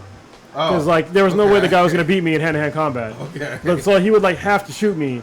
You know what I mean? But I it's like had it context. wasn't because I was no, black. right. It was just because he had no Are idea you how to sure defend about himself. that, Chrono? Yeah, No, because I beat the guy, and he was handily, and he was just like, yeah, it's like if we were on the street and I faced somebody like you, I'd have to shoot you like immediately. But like those other officers that have training, they don't have to they don't have to go that far. They can subdue somebody by themselves. But I'm not going can. to subdue someone or expecting other officers to subdue someone that has a gun. Yeah, hand to hand. Yeah, That's not what I'm encouraging at all. What did you respond though? I mean, like, how did you take that? Well, I would never been in a situation to begin with. I mean, I've never had a problem with a police officer in my entire fucking life. Like, I've been pulled over multiple times. I had tickets. I never had a problem with a cop. But I mean, at the same time, like, look, if on the street though, that guy would have no idea what I knew. You know what I mean? Like, if literally, if a police officer tried to handcuff me, and it was one guy, and I didn't want to, I did not want the guy to handcuff me, I would fuck him up. But I'm not that guy. Kickman in the chat said that at least the officer was honest. Yeah. That's why I took it as honesty. But like seriously, like there are people out there that could fuck any officer up. Yeah, because people. You got to remember now that one of the biggest things in the media is mixed martial arts and UFC and YouTube, and people are training to fight cops. People are training to learn. Well, they're trained to fight. Not all of them are trained to fight cops. But I'm not saying in general all people. I'm saying there are people out there that are training to fight in general, whether it's fight cops or fight. But there are also people are fighting to fight cops because there are people in prison that are training to fight. Yeah. And if you're a cop and you get into a hand-to-hand combat situation, there's no really tapping out. It's Yeah, that's it. Yeah. He's either going to kill you or like right there with a choke or keep striking you, or he's going to grab your weapon. So you ultimately have, not to say for lack of better terms, the sort of equalizer where if someone's getting the upper hand on you, like you need to make sure you live. Oh, the gun is the great equalizer. Yeah, it really is. I mean, I don't know if it's sort of harsh how I'm putting it like that, harsh, but I mean, yeah. if you get in a situation like that where you're for some stupid reason you're wrestling a cop for whatever, why are you going to get mad if the cop decides I want to live more so than you? Yeah. If you don't have respect for my life as an officer, and I'm not an officer, so don't. But why should he all of a sudden be like, all right, you deserve to live more so than me? Yeah. Can I get your take on that? About What Stitch just mentioned in terms of that scenario? About your life mattering more than criminal. To me, my life matters more than anybody else's. Exactly. I'm coming home to my family. At least I'm going to do what I can to come home to my family. So, like Kronos said, for that cop, he knew his limits. He knew that if he got into a hand-to-hand fight with Kronos in that situation, and Kronos did not want to go to jail or did not want to get arrested, and decided that he wanted to live more than that cop wanted to live, that cop was going to die if he did not shoot Kronos. Yeah. And that is how that's how people need to think. Yeah. Or how people need to realize what cops are thinking. Yeah. It's not about race. It's about wanting to live more than the other person. Right. Because, I mean, a lot of us, when you're having regular interactions with people, let's say on your daily job or whatever, your job doesn't consist of taking someone's freedom away and everything. And that's going to make people act pretty fucking drastically. Tell that to Becky in HR. So. Here's my question. You guys are 5 black males, right? Have any of you guys ever gotten into a situation with the police that you felt like you had to fight with the police? No. Where I had to fight? No. No. Where I might get shot? Yeah. I've... go ahead. Thought I had to get shot, yeah. Yeah. Yeah, me I neither. mean, so... Because when I got stopped on foot. So I was walking home from the library, and a cop jumps out. He drives on the wrong side of the street to stop in front of me, jumps out with his hand on his weapon. Then 2 more black and whites, 2 undercovers, 2 SUVs, and 1 helicopter are where I'm at. They stopped me cold to ask me because I fit the description of someone that was in a stabbing like a good block and a half away from where I was. So that moment, I was like, okay, if I say the wrong thing or move too fast, this could be it. But did you understand where they might have been? Not to. I don't know what the fuck they were doing. But they explained to me what happened after the fact. I mean, they asked for my ID, which I gave to them, and they asked me a couple questions, and then they're like, all right, well, we're looking for someone, and they told me the situation. So I was like, yeah, oh. but you have to remember, they're not going to sit there and try to talk to you before they realize who you are. Yeah, right? He didn't They're not tell going me to sit the there situation. and try to get your identification if you possibly have a gun or a weapon on you and you just hurt somebody else. No, he asked me if I had anything on me that could be considered a weapon. But you complied with all the orders, I complied right? with And usually when you guys get pulled over, like when I get pulled over, I comply with all my orders. If I get pulled over by a cop, I put my hand on the steering wheel or on the dash where they can see me, and I tell them, sorry, I was speeding or whatever. I apologize and do what I do, and usually they put me on my way or they give me a ticket or whatever. I tell them dicks off for Harambe. But that's the thing. If you comply with the police, 99.9% of the time they're not going to shoot you. Yeah. Yeah, it's not like I know when I get pulled over by a police officer, I fucking narrate all my moves. I'm like, look, officer, I'm going into my glove box to grab my insurance and registration. There's no weapons in there, but I'm reaching in there just to let them know, like, because I know when a cop walks up to your car, their hand is on their gun. Yeah. Like, no matter what race you are, they know their hand's on their gun just in case some shit goes down. How many cops have been killed on a basic vehicle stop? There was a sheriff recently. He did a traffic stop and 2 dudes blasted him. Yeah, and we've had this sort of discussion. Officers don't know what they're walking up on, and we've sort of had like a discussion where we talked about the whole where it branched off the whole gun discussion and everything like that, in terms of where we had differences on where I didn't have a problem with like the government or per se police knowing everything about me before they even talk to me and everything. Because my aspect is, if I'm an officer and I'm pulling over a car, I think it works out better for the officer to know exactly who it is he's supposed to be talking to, what weapons they have registered to them, and all kinds of information It's like invasion that. of privacy, still in my mind. Yeah, well, I mean, we'll discuss it on a second date. Right back. Invasion of privacy. But yeah, but it's just sort of like, I guess, a different philosophy and everything. But going on a traffic stop is the most dangerous thing. A part of it. I mean, it's that, and then domestic violence calls more so, because at least you know the house, at least where you're going to. A car is just a car. You don't even know if the person who the car is registered to is the person driving it. Sean Connery just had the backhander one time. That's all. Any call you walk into, or you're walking into their environment, is a dangerous situation.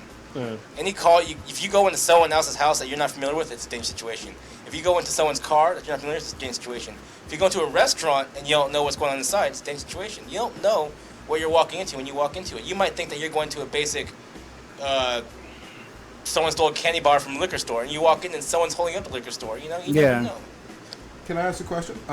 What would you, to piggyback on something that Stitch mentioned, I don't know, 20 minutes ago, what would you like to see happen on a go-forward basis? We know, I think, we're all on the same page in terms of the current state of things right now.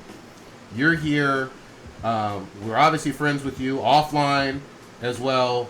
What would you like to see going forward? I would start by like to see this not be a race thing.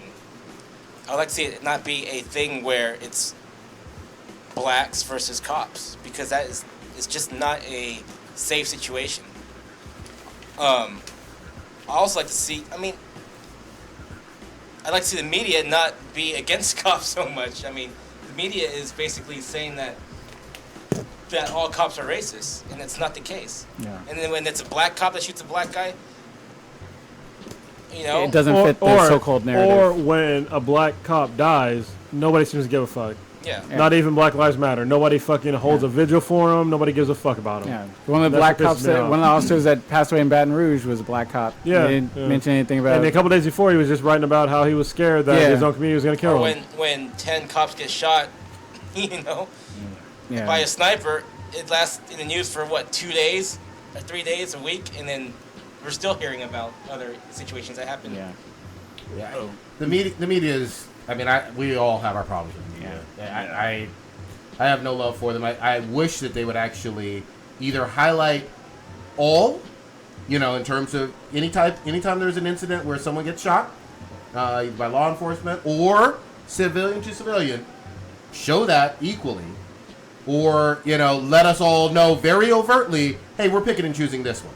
You know what I mean? Like, and we're ignoring these 10, but we're going to pick this one. Well, they're ignoring, tens of thousands of black men that have died at the hands of other black men, that they just want to sweep under the rug and just be like, oh, it's all the police's fault. Yeah. But it's not, God damn it. Like, there's a problem within the community that nobody wants to acknowledge or fix. There's killing every day. Yeah, look at fucking Chicago. Chicago. Crime rate is super fucking high. There's been more people killed in Chicago when the fucking Iraq war started than people that have died in Iraq. God damn. I'm pretty sure it's both the wars, both Iraq and Afghanistan. But nobody wants to talk about it because, it's just black people killing black people. But once it's a cop, doesn't matter if the cop is white or black or whatever other fucking ethnicity, they just want to blame it on the cops. But it's like, look, they're trying to uphold laws. What about the black people that are killing other black people? Are they upholding laws? No. Can I piggyback on that real quickly? And I don't know if you agree or whatever, but if you know Ray is doing dirt, he's out in them streets, and you know that he's living a foul-ass life, probably robbing people, putting folks in jeopardy, all that other bullshit that none of us in this room are for. You know what I mean? I completely hold liable that auntie, that mama, whoever is the head of that household that allows that person to come home at night safe and lay their head there, rather than report them, rather than try to get them arrested, rather than try to get them out of that community, basically, where they're doing toxic shit.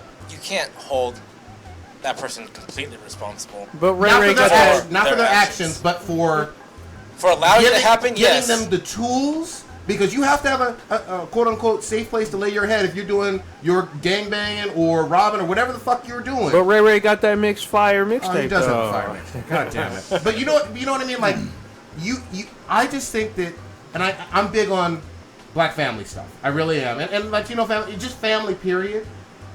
You have to do a better job of saying, no, you can't go out at 1 o'clock in the fucking morning or wear that or you know what I mean? And I'm Who not you're saying hanging out with and who they're. Yeah. and I'm not saying that will in every situation prevent all interactions with both people who gangbang or law enforcement or whatever from being completely positive and everything's going to be rosy. I'm just saying, don't protect people who you know are pieces of shit, whether they're in your family or fucking not. You can do things locally to make a difference nationally. Do it. Start with your fucking family. Which translates to your family. Like, and I've never. It can be cold as fuck or whatever. The whole Tamir Rice thing, where you have a 14-year-old, 13-year-old playing with a fucking BB gun, just in the park or whatever. Like, who the fuck gives a 14-year-old a fucking handgun, whether it's a pellet gun, BB gun, or whatever? Well, I can't say a handgun was a BB gun, man. I mean, come on. It's a firearm. Well, it's not a firearm. It doesn't fire fucking bullets. But either way, It fires a projectile Well, that is not a Nerf. Specific though. It's a fucking BB gun. okay. Well, either way, it resembles a firearm. Yeah, it was like a replica. There's no If positive a cop, outcome. If a cop comes to a call and resembles a firearm, the guy's pointing everywhere. Yeah. What are you gonna think? If I walk in a bank with a BB gun, there's gonna be problems. I But tell then you what, also- I got a 6-year-old son, black male, who would never get anything other than maybe a Nerf, brightly ass colored blue, orange colored water gun right? that is Bright blue, clear orange as colored fuck. But wait, But you tell him to fix a Deathstroke. but no, But- there's But in Tamir Rice's case, the gun had a red tip that was But no, But can you see that all the If time? you got a gun in your waistband, you ain't seeing a tip. The only Wait. time when you see a tip of a gun is when it's pointed at you. But no, but even That's that, too late. No, even that. There's been like gangbangers and shit like that painting the tip of their gun to make it look like a Yeah. toy. So There's like, also and you been- can't even fucking trust Yeah, that. and he's pointing There's it also at been people. that are altering firearms to look like toys. yeah. And So- then you can fucking like 3D print guns now too, which is fucking crazy. Yeah. I find And that I've seen amazing. a actual thing online where someone hid a shotgun inside of a super soaker, so it looked like a super soaker, but it was actually a shotgun. Okay, that's fucked up. Damn, that's some Or like. iPhone that turns into a gun. So Oh, I've did seen see that. I've heard about Have that. you been to that, sorry, tangent, San Quentin a weapons museum? I've seen that shit. It's Holy fucking shit, crazy. man. It's just scary. The Shank but Museum. let me pose this question. I know two of you guys for sure have children of your own, right? I don't claim none of them. You just said that Sorry, you raised a Michigan. kid. Sorry, Michigan. But I want... Do you feel it's okay to raise your kids to fear the police? No, I don't. No. And what's weird is that for some reason my daughter was scared of the police. I'm like, what the fuck for? Like, why are you scared of the police? Like, you called in when you have problems. And would you train your kids to fight the police? No, Never on the fight. A healthy... I think there's a healthy level of fear when it comes to this person does have a firearm. This person is supposed to protect the law completely, and I get that. But as we've mentioned earlier on this show, there are times when officers are stressed out, and you need to be aware of that. And in terms of that aspect of, you never know what this person's state of mind is, that part you do need to be aware of. You never know when somebody's at a 9.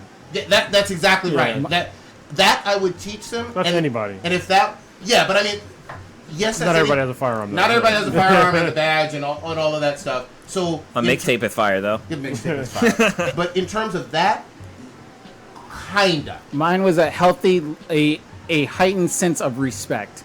That's how I word it. Like when my mom said something as a kid, there was no ifs, ands, or buts or why. It was okay. Mom said this, I will do that, and that's Wait, the way. are you scared of your mom? Not now. She got that booty tank belt though. I remember this used to whip that thing. But like growing up, but not to say, I don't want to say fear because fear sounds sort of, I think it's maybe a little bit too harsh for it, but it was just a sense of respect or whatever. When my mom told me to do something, I did it. Respect. That was it. The same thing with a police officer. If an officer told me, hey, go play, you need to play basketball or not run in the street, get out of my... No, there was no talking back to a police officer, just like there was no... And it wasn't because I was worried the cop would whip me like my mom might have whipped me or something like that, but it was just out of a sense of respect, more so than an elder. Their authority. Yeah, exactly. Well, They're an authority, here's just like the my thing, parents are. Usually, I mean, the way I was brought up is if a cop tells you to do something, you do it. You might not agree with it, or you might not understand why he's telling you to do that, but you do it. And if he's wrong, you can deal with that later. You can deal with that whether, if he's corrupt, you can deal with that later. And it goes, you can deal with that outside of the situation that you're in right now. At this moment, this cop is telling you to do something, and as far as authority goes, and he has a weapon, yeah, you need to do that thing. You start questioning him and going and fighting against him at that moment, you never know what's going to happen. You start changing the scenario all around. Yeah, I would much rather, if I think the officer is in the wrong, I would much rather humiliate him in court than possibly get shot in person. Yeah. So, and I've won many fucking traffic tickets. So. That shit feels good when you win a traffic ticket. Yeah, walking out there like, that's big shit. But it's not worth getting in an argument. Like, whenever I have a problem with, anytime an officer pulls me over for whatever reason, I'm not gonna sit there and try to argue some shit. I'm not gonna sit there because my thing is not with him. It's with the law, and he is not writing the fucking laws. And I can deal with the law in court. I can't deal with the law talking to an officer. Yeah, what are you going to win at that moment by talking back or combating? And that's only when I know that I'm in the right. Yeah, I'm glad you said that, because, I mean, I hate to hear negative circumstances with, bullshit. If you're going to pull somebody over there's no description thing out there, and they don't have a broken tail light, but you're just going to pull somebody over to see what's going on. Not saying you try to fight the cop at all. I'm just saying that when you know something isn't on the up and up in terms of why you're even being stopped, you're going to be fuming inside as a normal human being. I think that's reasonable, regardless of your race nature. At all. I think you're going to not have a smile on your fucking face. I think you're not going to be as respectful in general as you would be if you know, hey, I was going 80 in a 65. I get that. But under no circumstances, going back to your question, do I teach my children, or will I teach my children, go out and fight police officers? God. That's a recipe to get your life taken from you. But I am going to tell them to be, here's what I have you do. I have, like they said, a healthy respect. But there is some fear in that, too. It's not I'm going to run up to an officer and ask them questions when nothing to report is going on, just because. That's not what I would teach my children. So, maybe, I don't know if that clarifies it for you, or if you have a follow-up question on that. I don't know. No, I'm just asking in general, because right now it seems like the media is teaching people to be afraid of the cops. Yeah, because they're fucking retarded. And it's also and parents are teaching their kids to fear cops. And I just don't think it's healthy for people to fear cops, because there are people that basically chose to sacrifice themselves to protect all of us. Yeah, they're people. People see and people make mistakes. Yeah, they see a uniform and they think, oh, it's they. A lot of times people don't realize they're just different people. They're African Americans, they're Caucasians, they're Asians, they're Latinos. They're all people. They're all human. But people just see the uniform and badge and just think that they're all so-called the enemy based on what other idiot friends or the media is sort of telling them, and they don't come to that intelligent decision and be like, all right, I may have had, per se, a bad incident with Officer Jones in said state at blah, blah, blah. That doesn't mean that this officer I'm dealing with has any connection, tie, or is the same person? They're all different people, just like how there's 6 different people in this room right now. Yeah. All officers are different, and they will treat you differently, and you just show them respect, and for the most part, they will respect you. Can I tell a real quick story? I was in Palo Alto, and I got pulled over going to Stanford, right on University Avenue. I must have been going past the speed limit or whatever the fuck. So in my brain, because of what I've been taught and whatnot, and just even try to be aware as well, I have exactly what we mentioned previously, hands on steering wheel or on the dash and all of that shit. And I'm, looking and making sure, just like Blue mentioned, I'm going to get my wallet. This is what I'm doing, blah, blah, blah. Following all of that. The officer, which was interesting because everybody's an individual and different, let me know it makes me nervous when you have your hands up there because it makes me think that you may have something and you're trying to hide. Do I have a reason to suspect that? Interesting. Blah, blah, blah. And I was like, no, I'm not trying to make you nervous at all. I'm trying to make you safe by doing these actions. Therefore, if you want me to, I'll put them on the steering wheel, on the lower part of the steering wheel, or on my lap, But it was interesting to me to hear a completely different take from every other interaction I've ever had and everything I've ever been taught. That just comes from the fact that most people don't know to put their hand on the steering wheel and don't do it. So in his training, he's just telling you that most people that do that have had interactions with the police before. Yeah. Well, I was riding dirty though. I went to traffic school, and that was something that they explained to you. That they were like, hey, yeah, put your hands on the steering wheel, like turn off your car, immediately turn off your car, roll down your windows, and just put your hands on the steering wheel and wait for the officer to come up. Because the first thing they said, the officer's gonna come up, and if it's at night, they're gonna have their flashlight on, and the first thing they're gonna do is just search the fucking back seat to make sure there's nobody back there, or somebody's tied up or some shit. But yeah, Where are the dead hookers? She's in trunk. But you need a warrant for that. Damn. So how can we move forward? Maybe we lost that's track. what Cakeman was asking. He said, so what do you think that police can do to help the situation? I think the community needs to start first. I mean, that's my opinion. Like I said, community policing is always good. It's always a good way to start, but not a lot of communities are going to welcome people or cops to do stuff like that. So how do you think from the just police side, I'm not going to say the media or any other external entity, is there anything that the police can do to help this?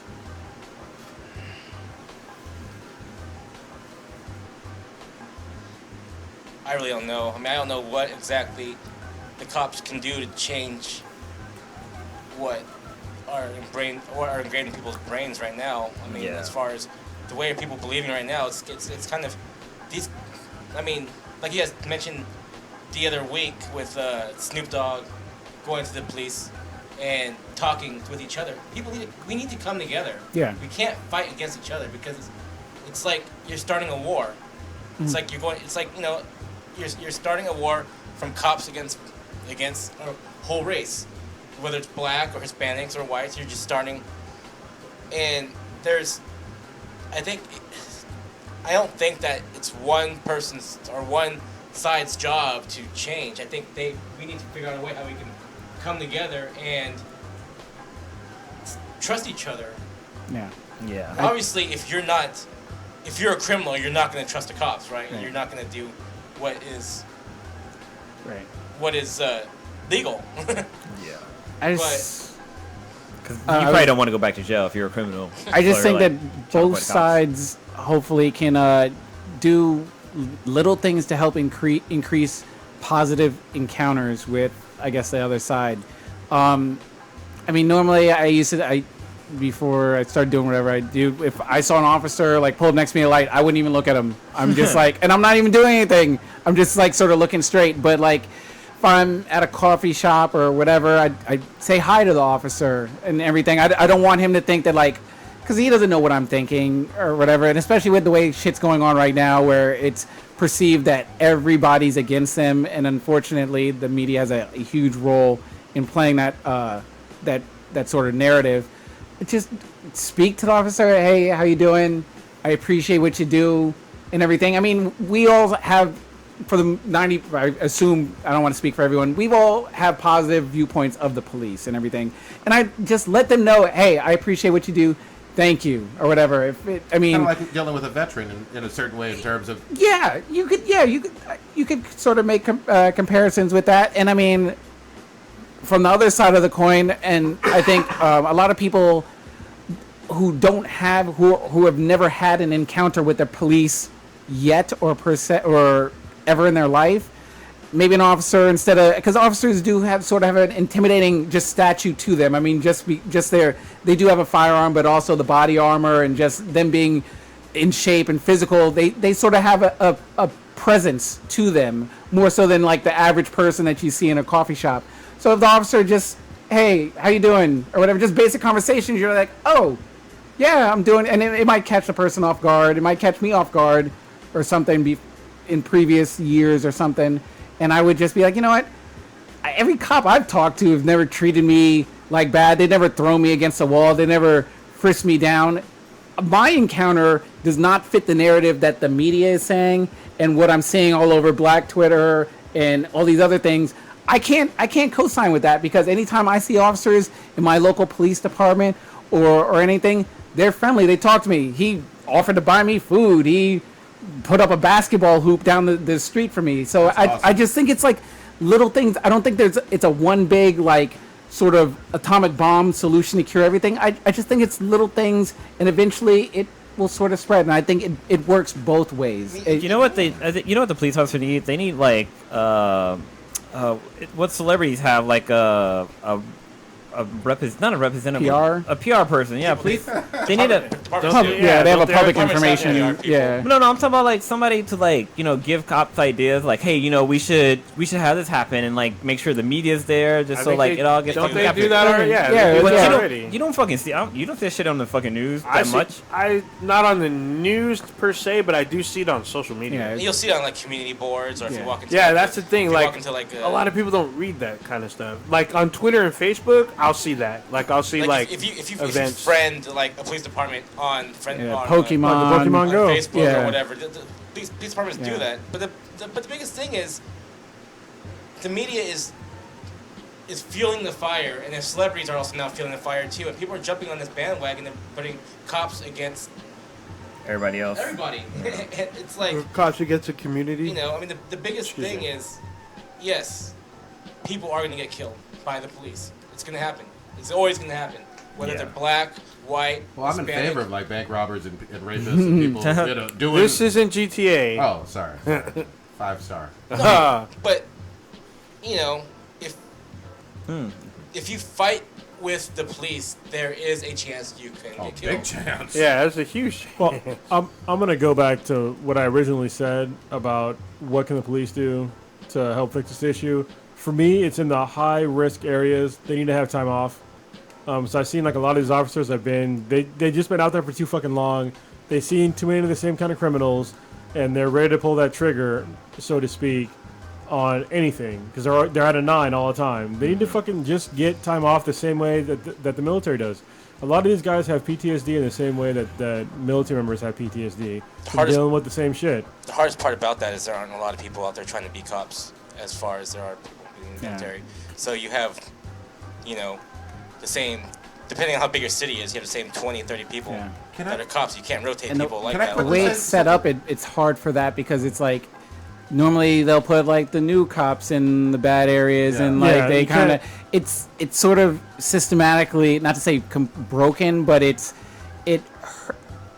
not inducive to helping change. Can I quickly say, I liked what the Dallas PD chief said in general. Yeah, fucking join. About just basically recruiting, like Chronos just said, join and whatnot.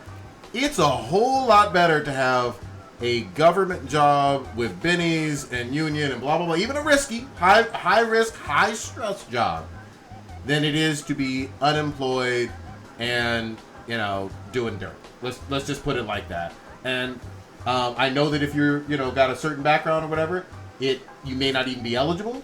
But if you are eligible, by all means sign up. I encourage anybody who thinks that they can do that too, to go sign up and be a police officer. Yeah, I encourage anyone to do that job. And I'm in favor of you guys in high risk, high crime areas getting maximum dollar. And I know that Obviously, that comes out of taxpayers, blah, blah, blah, blah, blah. But I am in favor of that. I hate to hear things like with the Dallas PD, I heard they get below market rate in terms of compared to some of the suburbs or whatever, and that police chief was actually getting a lot of heat for that. I want fair rates. That's where department versus department. Yeah, that's a It's bureaucratic. like working for Google or working for I'm Facebook. just saying I want y'all. No, I fair agree. rates. Y'all Yeah. want to argue with that? Yeah, Goddamn. I'm no. just saying that you're going to get paid based on your city and, Yeah, officer that's working for Beverly Hills community is Yes. not going to get paid. Well, that's what I said. Oakland Depending PD. on where you are, stress-wise, a crime rate, I get all of that. Whatever algorithm you have to match up, I'm just saying give them something that's fair, and that when it's not appropriate compensation to help recruit people who would be high caliber, then there's a discrepancy that needs to be fixed, right? Yeah, but I mean, like you said, like they said, bureaucratic and money that's politicians. That's a 'Cause whole. yeah. All you got to do is Whole bump other- off some To pay- pimps and strippers. Nah. I just Or respect hookers, anyone not strippers, that not takes Safety that challenge Deathstroke. to put on the badge. Blue- Because it's not an easy job. And right now, at this moment, in this time of age, it's probably one of the hardest jobs to have to be a cop right now compared to being a cop Yeah. 10 years ago. Or in the 50s. Yeah. Totally different. So Blue. Because with the invention of cell phones, everyone has a camera, so everyone can get their point of view, which isn't always the point of view of the cop or the whole Yeah. situation. And then the media blows up because they get ratings when they say that. In favor of body cams or no? I am in favor of body cams because it shows the cop's point of view if it tells the whole story. But I am not in favor if you're going to record a body cam and take the footage and narrate it yourself before you get Or the whole story. tamper Yeah, it with should it. just Yeah, be all it out. should not. It should be. It should be public. It access shouldn't be. too. It should be like tamper proof. Is what it should be. But it's not just tamper-proof. I mean, you can take any video and show, like we were just talking about with Batman vs Superman. You take a minute out of the beginning, a minute out of the end. It's Yeah, just it a changes totally everything. different story. Yeah. You know. So Blue, you need to step up and hit them streets. Put on the cape and Should. cowl. Need to, man. I mean, I got the shirt now. I'm fucking set.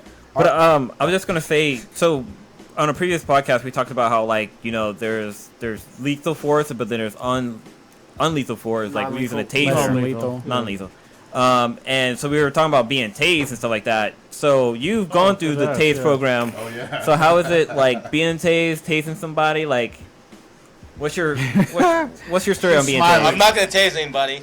Damn. You can't tase us? I'm They not already gonna tase volunteered. I ain't anybody. getting Fuck. tased. You can't sign waivers? We on now. had this whole, we had a plan. This is YouTube gold right here, bro. You're going to go Not getting viral. tased. Yeah, that's. You can wear that's a awful. Yeah, we can put you in like an executioner mask. And Oh man.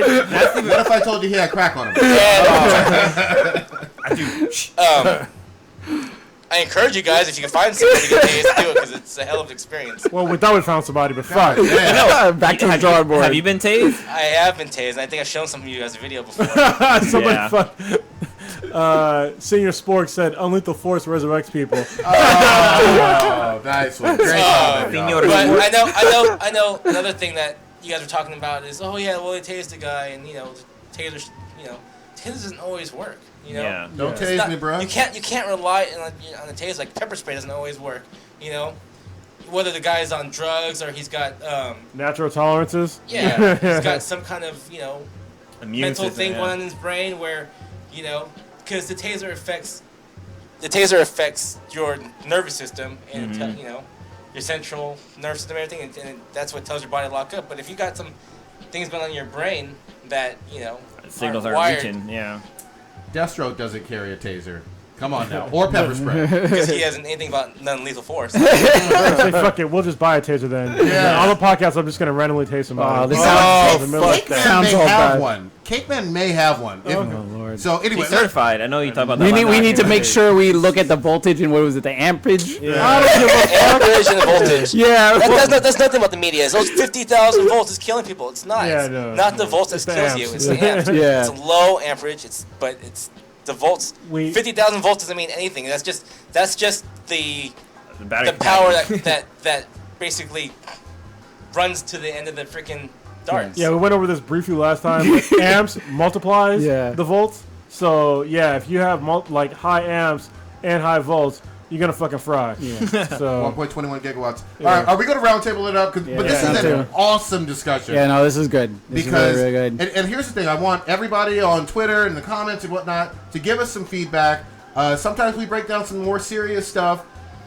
If it's awkward for you, fuck you. This is important. We need to talk about it. We love it, and we thank you, Mr. X, for being on with this subject. And I just wanted to say that I didn't come on because I wanted to change anyone's point of view, per se. I just wanted to come on and just give my point of view because I know that obviously you guys are a group of black individuals. Mm-hmm. But I just wanted to make sure that, you know. What do you mean by individuals? I just want to make sure that this thing is not about race, and it shouldn't be about race. Well, I never thought. I mean, so it sort of is, but you're right. It's played up too much. Like people are thinking that like millions of black people are getting killed by the police. What they're not. All right, it's less than 1,000 every year, and like this year I think it's less than 300, and that more. Would be a decline. Yeah, more white folks have died at the hands of police than black folks, and it doesn't also explain like were they armed or this is just in general. So I don't know if they're criminals, unarmed, armed, or not. That's just a general statement. But it's still, no matter what, there's still more white folks killed than black folks every year. And they never say that in the fucking media. Either way, they're still, it's usually in some sort of either to protect somebody or to protect themselves for the police. It's not just because they're out there trying to kill white folks or black folks or wherever the fuck folks. They're trying to protect people or protect themselves, which is also people. Yeah, so, cops aren't going around just shooting every black person they see on the streets. Yeah. It just doesn't happen. And there was an unarmed white man that got shot in Fresno a few weeks ago. I saw that. And did you guys see the video? I did. Yeah, that's all part of it. What do you guys think of the video? I'm gonna wait for because I want to be careful with this. I want and Kronos actually and Stitch have got me into this mentality, and I agree with it. I'm gonna wait until after a thorough investigation to truly comment. The video has some shock value and seems disturbing to me, but I also don't like the fact that the media doesn't showcase that, and this person seems like if they were a different color, it would be showcased more. I'll tell you right now, I was not disturbed by that video because that guy had his hands behind his back, and he did not listen to the cops and told him to get down and take his hands behind his back. Yeah, he didn't. And then he yelled that he hated he walked his towards life. the cops. Yeah. His hands behind He his did. back. yeah. But Put your hands up means keep your hands up. But they released the body Read cams one. from those officers. I believe. I mean, compliance is not hard. It's not. If somebody tells you to do something, you just fucking, especially if they have a fucking gun and you don't, then fucking do it. Or even if you do, they've already got you. They already got a beat on your ass. They're gonna fucking beat you. Like you're already fucked. So just put your hands up, get disarmed if you have a fucking weapon, live the rest of your life. Let's roundtable it though, because we can go on for like 8 It's hours. like we're at 3 hours right now. Yeah. So yeah. Damn. Old Ninja, what you doing this week? Masturbating to, playing with. I need to catch up on Mr. Robot because Mr. Robot airs tonight, and I guess there's been the pilot was 2 episodes or something. I only saw one. I think it was an hour and a half. Yeah, so I only saw like the first hour or something like that. So I got to catch up on that. Everyone keeps talking about this show, Strange Things, on Netflix. Yeah, it's good. So dude. I'm gonna try starting that sometime this Kevin week. from Comic Noob swears by that. And I haven't heard watched it. anything bad about it, so I'm gonna fucking try to great. watch Yeah, it. someone asked me about that today, and I had no idea what it was. But Yeah, so that, and then I recommend Winona Earp. Hell yeah! Yeah, because I mean the cast fucks with us heavy now, especially, and then you know, if you Earpers that are listening to the podcast, you know, tweet at us or whatnot, we can discuss some Winona Earp, and then Our Winona Earp gift game is strong. Yeah, and then I went back to Dying Light, so Oh shit! I have the because I have the following. I haven't even tried that yet. So Huge. yeah, and then who was I looking at? Oh, Ona Zay. I'll be watching. Yeah, she's an old school porn star. Sadate? She make me say Sadate. You motherfucker. All right, Blue, what you got? This weekend I will be helping moving the Infinite Base. Oh shit! Helping Kronos move. Yeah. So helping out with that. The base is gonna get packed up tomorrow night or Friday morning. Damn, it's So, like yeah. sad. Like, but it's a good thing. Don't get me wrong. But it's like, Yeah. damn. We're already missing some stuff in the studio, but yeah. That's funny. All right, what else you got? But yeah, I've been watching Orphan Black heavily. I'm like on season 3 now, and the show just keeps getting fucking better and better. That's like my new show that I'm into. You gotta talk to Mishka about that. She loves it. Yeah, I know. She like posted up on my Facebook. She's like, "Oh, who's your favorite character?" I was like, "I like the fucking chick with the dreadlocks. She's fucking hot as fuck." Even though it's the same character, same person playing 6 different people. I don't know why, but the one with the dreadlocks is the hottest. I don't know why, but she just does something for me. Is that your waifu? She is actually. She is. She definitely is. But I've been watching Strange Things on fucking Netflix, and that shit's fucking great. It makes me think of like Are You Afraid of the Dark? Like, oh shit, shit that I would watch like when I was a kid on Nickelodeon. Goosebumps. Yeah, it's similar to that, but it's more like reality drawn. It's really good. Wait, is it animated? No, it's live action. It's live action. I mean, it's the new hot show that everyone's fucking talking about. Yeah, I see it all over Facebook all day long. Someone asked me if I've watched it. I have no idea what it is. Yeah, everyone's telling me. Like my cousin was like, "Whatever you're watching now, stop watching that. Start watching Stranger Things." I'm not stopping my Overwatch porn for nothing. Fuck y'all. No more. They run out of material though for the Overwatch stuff. No, they got new characters now. Old waifus. Anna and I heard Sombra. Mm-hmm. The next one. I don't know, but you try sitting in the car for 8 hours and listen to Prodigy talk about Overwatch Fuda. It's all bad. Oh, and I thought this fool was kidding. No, he had scene breakdown and everything. Did you show the PowerPoint? No, because he was fucking driving, and then like me and Mayhem are like, "Is this dude fucking for real?" And then I see Mayhem chuckling, and then like Prodigy's like, "Man, we need to hurry up and get home." I'm like, "Holy shit." We are actually speeding up just so we can get home to watch more fucking Fuda. Oops. Oh my god. So yeah, I'm also watching Dragon Ball Super. Nice. I've been trying to catch up on that. It's been decent. I talked about that last week, but man, Prison School got renewed for another season for season 2, which I'm fucking excited about. That's a good ass fucking anime. Jiggly. I would say it's up there with high school. Not High School of the Dead, but with Queen's Blade. Yeah, it's like damn near neck to neck with that show. Nice. What you got, Stitch? I've watched 3 episodes of The Night Of, that HBO series. It's really, really good. It's got Michael Williams, the guy who plays Omar from The Wire. Oh shit. It's really fascinating. It's like sort of like a crime scene drama. Present day? Yeah. It's really, really good.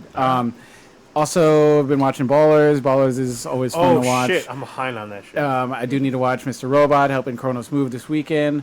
What else am I missing? Oh, I was playing. I downloaded, for all you other gaming nerds out there that are listening, Marvel Ultimate Alliance got redone for PlayStation 4. Hobby, shout out to B-Boy Hobby, brought me attention to that.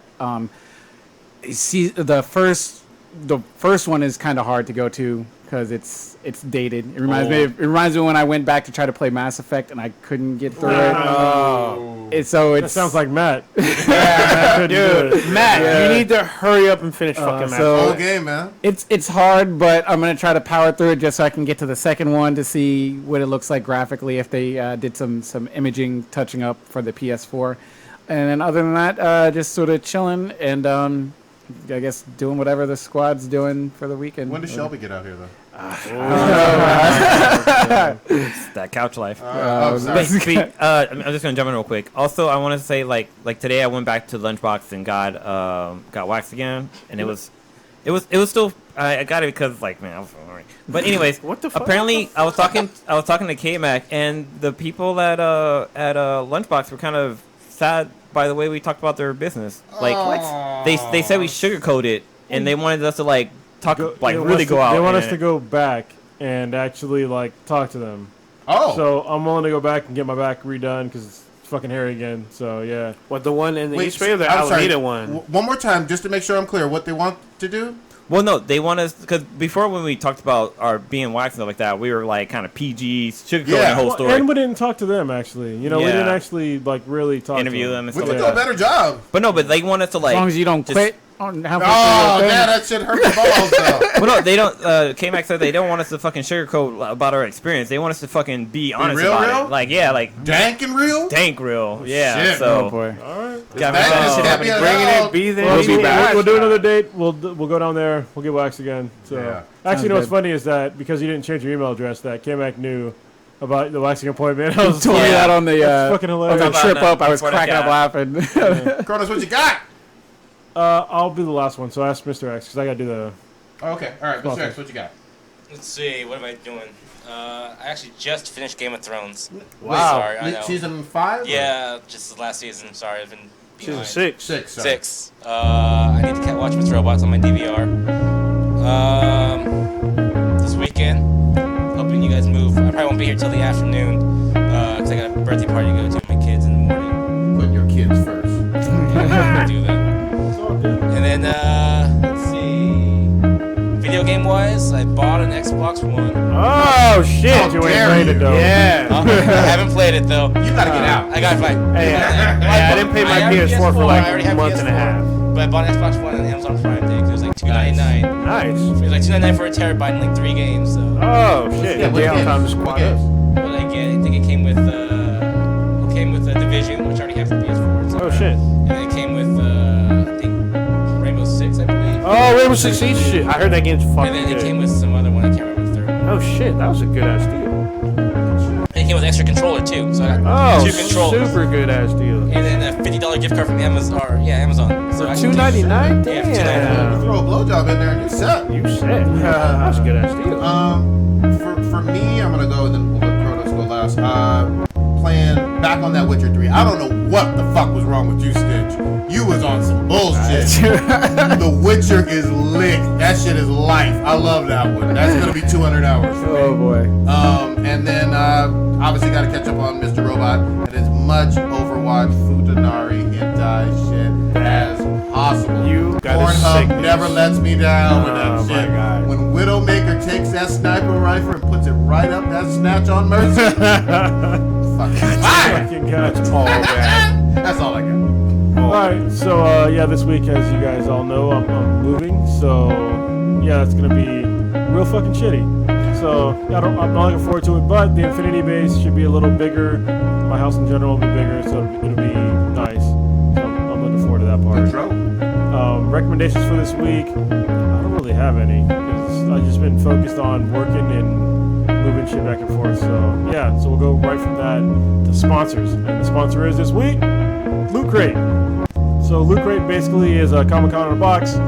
It's if you guys are watching the live feed right now, I'm wearing a Rick and Morty shirt that came with the last Loot Crate. That was for what, July? This is July, right? And they actually have a VR game coming out. They do have a VR game coming out. I'm looking forward actually to playing more VR games, and when that game comes out, I'll play that as well. So yeah, if you like getting random toys like pop vinyls, T-shirts, they actually had a really cool comic in the last Loot Crate. It was a Valiant comic. It was 4001. No, it wasn't Faith. It was not Faith. Don't screw up this promo. I'm about to get mad. But yeah, it was called 4001, I believe, and it was pretty cool. I'm actually gonna buy it because I was very interested. I think it's actually tied to Exo Manowar, which is something I knew about way back in the day. So yeah, Loot Crate's doing a great job putting together these really cool boxes full of really cool nerdy stuff. Like I said, T-shirts, toys, other random stuff that's in there, including a pen that comes with it, and it's all at one low monthly fee. So basically, you pay one low monthly fee, and you get a box full of cool nerdy stuff. And I believe next month is their theme is the Suicide Squad. So Is it really?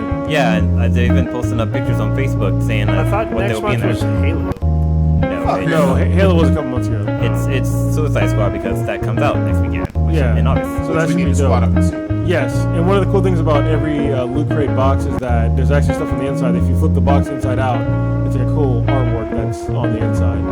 So yeah, that's a little tip for y'all that are gonna get Loot Crate. So yeah, if you guys want to make us some money, we'd appreciate it. Go to trylootcrate.com/BTI and then use the promo code BRIDGE10, as in a bridge that you walk over and the number 10.